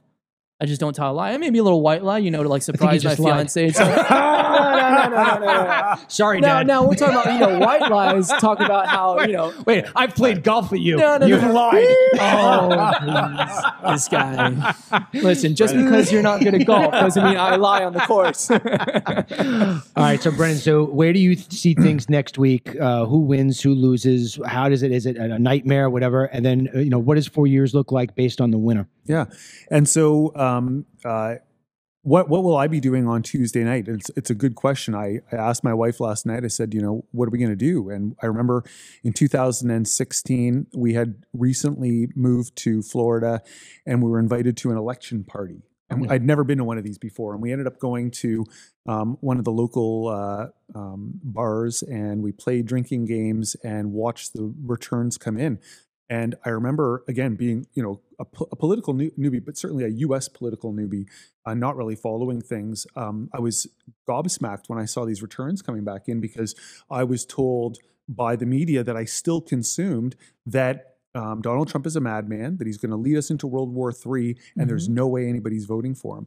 And here I see him winning the election. And, I can remember it was even a little bit scared because of these commercials that I had seen and the propaganda that I had consumed. And what did we have? We had 4 years of awesomeness where the economy was great, where there felt like there was a sense of pride in being American. And really, Donald Trump's, if you were to distill his political message to one idea, I think it's America first. And that's what I think it has to be. And why else would we want to be part of a country and to submit ourselves, our sovereignty to this country, and to contribute all the money that we contribute to a country if it wasn't serving our interests first? And so I was, that's when I started to wake up. That's when I started realizing that what I was being told wasn't necessarily true. So I say to my wife, what are we going to do on Tuesday? And I don't know if I can watch. I'm going to be so nervous. And so I think I'm taking her to a buffet that I told you about on Tuesday nights. Oh, that's right. So I think we're going to do that and not have to watch. Denny, I can't do the Tuesday thing. But she said we're going to invite you. And I said, he's going to be working. Oh, man, it's a great buffet. We'll go next. It's got lobsters. It's got all this different stuff. Oh, damn. But they won't have a TV. They won't have a TV in the dining room. And I'm thinking maybe that's what we'll do. But, ultimately, what do I think happens? And I'm going to be the optimist here. I think that Trump wins. And what I hope to see happen is that he is able to avoid the mistakes that he made in his first term, where it appeared as though he was charmed into following people who did not have his best interests in mind. And I already feel, and I do, and I'm not one of these people who says Trump is perfect and Trump never made mistakes. I'm not like that at all. I think he has lots of flaws, but he also has lots of, real strengths. And he's obviously the right choice in this election. But I see the people that he's surrounded himself with. You got Elon, you got Vivek, you have RFK, you have Tulsi Gabbard, you have a lot of intelligent, strong people who do not appear to be beholden to the system. Yes. They're not part of the swamp that he was trying to drain, whereas in the first administration they were. Yeah, and so I feel like those people are going to be the guardrails that are going to help hopefully prevent him from making mistakes. I also think you brought up Eric Trump. I think both of his sons have probably learned a lot over the course of the last 8 years. And I think they're also going to be able to help him with the guardrails, staying away from the bad actors. My hope is you get Elon Musk in there and he trims the federal government by 70%. Please. It would be so liberating and really, frankly, a return to the goal of the Constitution in the first place. We've gotten so far off in the last 50 or 60 years. I would love to see RFK make America healthy again. And I'd love to see a focus on let's get big pharma and big food. Let's get them straightened out, and let's not simply allow them to make profits at the expense of the American consumer and the American citizen. And my hope would be that we would be able to strengthen election integrity, and as you say, somehow straighten out the media issue, which is the biggest issue in the country, so that we can have honest, valid elections and show the American people what the right way is, and show them that the right way really is a conservative vision for the country, so that it would be an easy election for whoever the next standard bearer ends up being for the Republican Party. Because I agree with Tom, I don't think one term does it. I think you probably need 3 terms to really get this country fixed. That's my hope. I think you're exactly right with having Trump. He's surrounding himself with completely opposite of the people who he surrounded himself in back in 2016. And now, like, you hear these names and it's like, well, that person's not a politician, that person's not a politician, that person's not a politician. Great. That ends up being a good thing. Yes. That's a very good thing. We don't want politicians because they're all cut from the same cloth and they're all for the same goal, lining their own pockets. Yeah. And spending all of our taxes somewhere else except for the American soil. So I got to tell you, Brennan makes a pretty good argument for legal immigration, right? I mean, Sure. I mean, he sounds 50 times better than a million American citizens. You know what I mean? Yeah. Well, Yeah. Oi. Is that what they say in? Or is it That's New Zealand, I think. Okay. For us, it's A. Yeah. We say progress. He says progress. right. Project. Yeah. All right, Pops. All right. I'll give you a shorter answer. But First of all, what is it? Is it buy Wednesday one, get morning- one free at 5 o'clock? No. Don't worry, early bird special soon. I have no plans for Wednesday morning because I expect to be up late Tuesday night, Wednesday morning till 2 or 3 a.m. okay. I expect to finally cave and go to bed If in you the middle of know the night, not knowing an outcome. Okay. Yeah. I expect a lot of verbal conflict in the Yeah. days that follow. I expect a lot of lawyers to be hired. Mhm. I expect a gigantic mess is what I expect. I'm with you 100%. Yeah. But I do hope we get the outcome that we all want here. I think the next 4 years will be vastly different depending on who wins this election. Yes. Yes. So All right, so but are you confident that Trump's going to pull it out? I'm not confident. No, You're not. I would be confident if we had a one-day Yep. Paper national ballots. holiday election In person with ID. in person with ID. I think that's the I'd be best thing that confident. you can do to change everything about what's course. happening right now. Yeah. But my question was, what you saw next week, you gave me that. But what you didn't say is what this country looks like 4 years from now, depending on who wins. Well, So I think if she wins, we're going to have more creep in the same direction we've had the last 4 years. So we're still going to have a zillion people coming in over the border. Mhm. It's not going to be solved. We're going to run up a ton of debt, ton more debt. We're going to continuously look for those fundamental. We're going to have reasons. Russia, China, and others believing that we are weak in terms of national security and national policy, and they're going to take advantage of us. Yes. and if Trump wins, If Trump wins, we're going to get the opposite of all that. I hope that he'll put some fiscal discipline It's honestly like a flip of a coin. into You got his, one side or the other side. There's no in between. it's either dark or light. into It's his one or the other. governing. Yep. It's We'll see. insane. It's All right, just that's wild. it for us. I mean, I want to say thank you. First of all, Ryan, thank you for the controls. Did a good job today, all the cameras. Denny, thank you for being on the other side there. And Sam, I know you drove a long way to get here. I appreciate it in a big way. You did a great job. You got it. And you, mister, I guess we'll talk about this tomorrow on the golf course, Exactly, how yes. well we did or didn't Yes. do. Thank you, Brennan, for doing what you do. I know we did better than The View. Oh my God. Is this the same amount of people? No, it's 500 people. We're missing one person. Yeah. We're Well, we missing don't- the Democrat. Yeah, well, yeah, we don't need that. And Tom, Tom, I know you had to change around things like Parcheesi and Marshawn. I appreciate you doing that. But yeah. Twist it, right? Anyway, so just to kind of give you, I mean, this is going to play all weekend long. On Monday, we'll be back with our normal show at 11 o'clock. Monday night, Denny and I will probably do something again. And then Tuesday, we'll have a little tiny show on Tuesday morning, and then we're going to be with you for 4 hours. I may bail out to go to the lobster special night and then come back. But we will be with you on Tuesday. And something tells me that we're not going to have an answer to this. I'm saying it's going to be for more than a week. You guys Wow. doing a live on Yeah. Tuesday? We're doing a live Tuesday night. Yep, absolutely. So, in fact, I may even call you guys at some point or whatever now that people know who you are. My All phone right. better be close to me. That's it for us. Don't forget, we have our DMLCBD.com/BOGO, BOGO, stands for buy one, get one. That's coming to an end. So make sure you go to DMLCBD.com/BOGO. And for those of you on Facebook who are following us today live, you know I don't do this anymore. It's a rare one. So if you want to sign up for our free newsletter and get all the other great jazz that comes along with everything DML, including maybe we'll take you on the golf cart and you can see Brennan. That'd be a In fun the day. sand. In the sand. In the sand. I call him Sandy. That's his nickname, Sandy. Yeah, Sandy. So yeah. Anyway, or Monday. You know what? We should do a live broadcast any Monday night. We can't do a podcast. We got Monday night for softball. Yeah. Team DML has its Monday night softball. Why don't you take the cameras out there? Yeah, maybe we will. All right. Until the next time, may God bless you. May God bless the United States. May God bless Donald J. Trump. And we appreciate your time. Stay well. Get the Dennis Michael Lynch podcast every day by subscribing on Apple Podcasts or Spotify, and download the DML News app from the Google Play Store or the Apple App Store for breaking news, merchandise, films, exclusive content, and Team DML.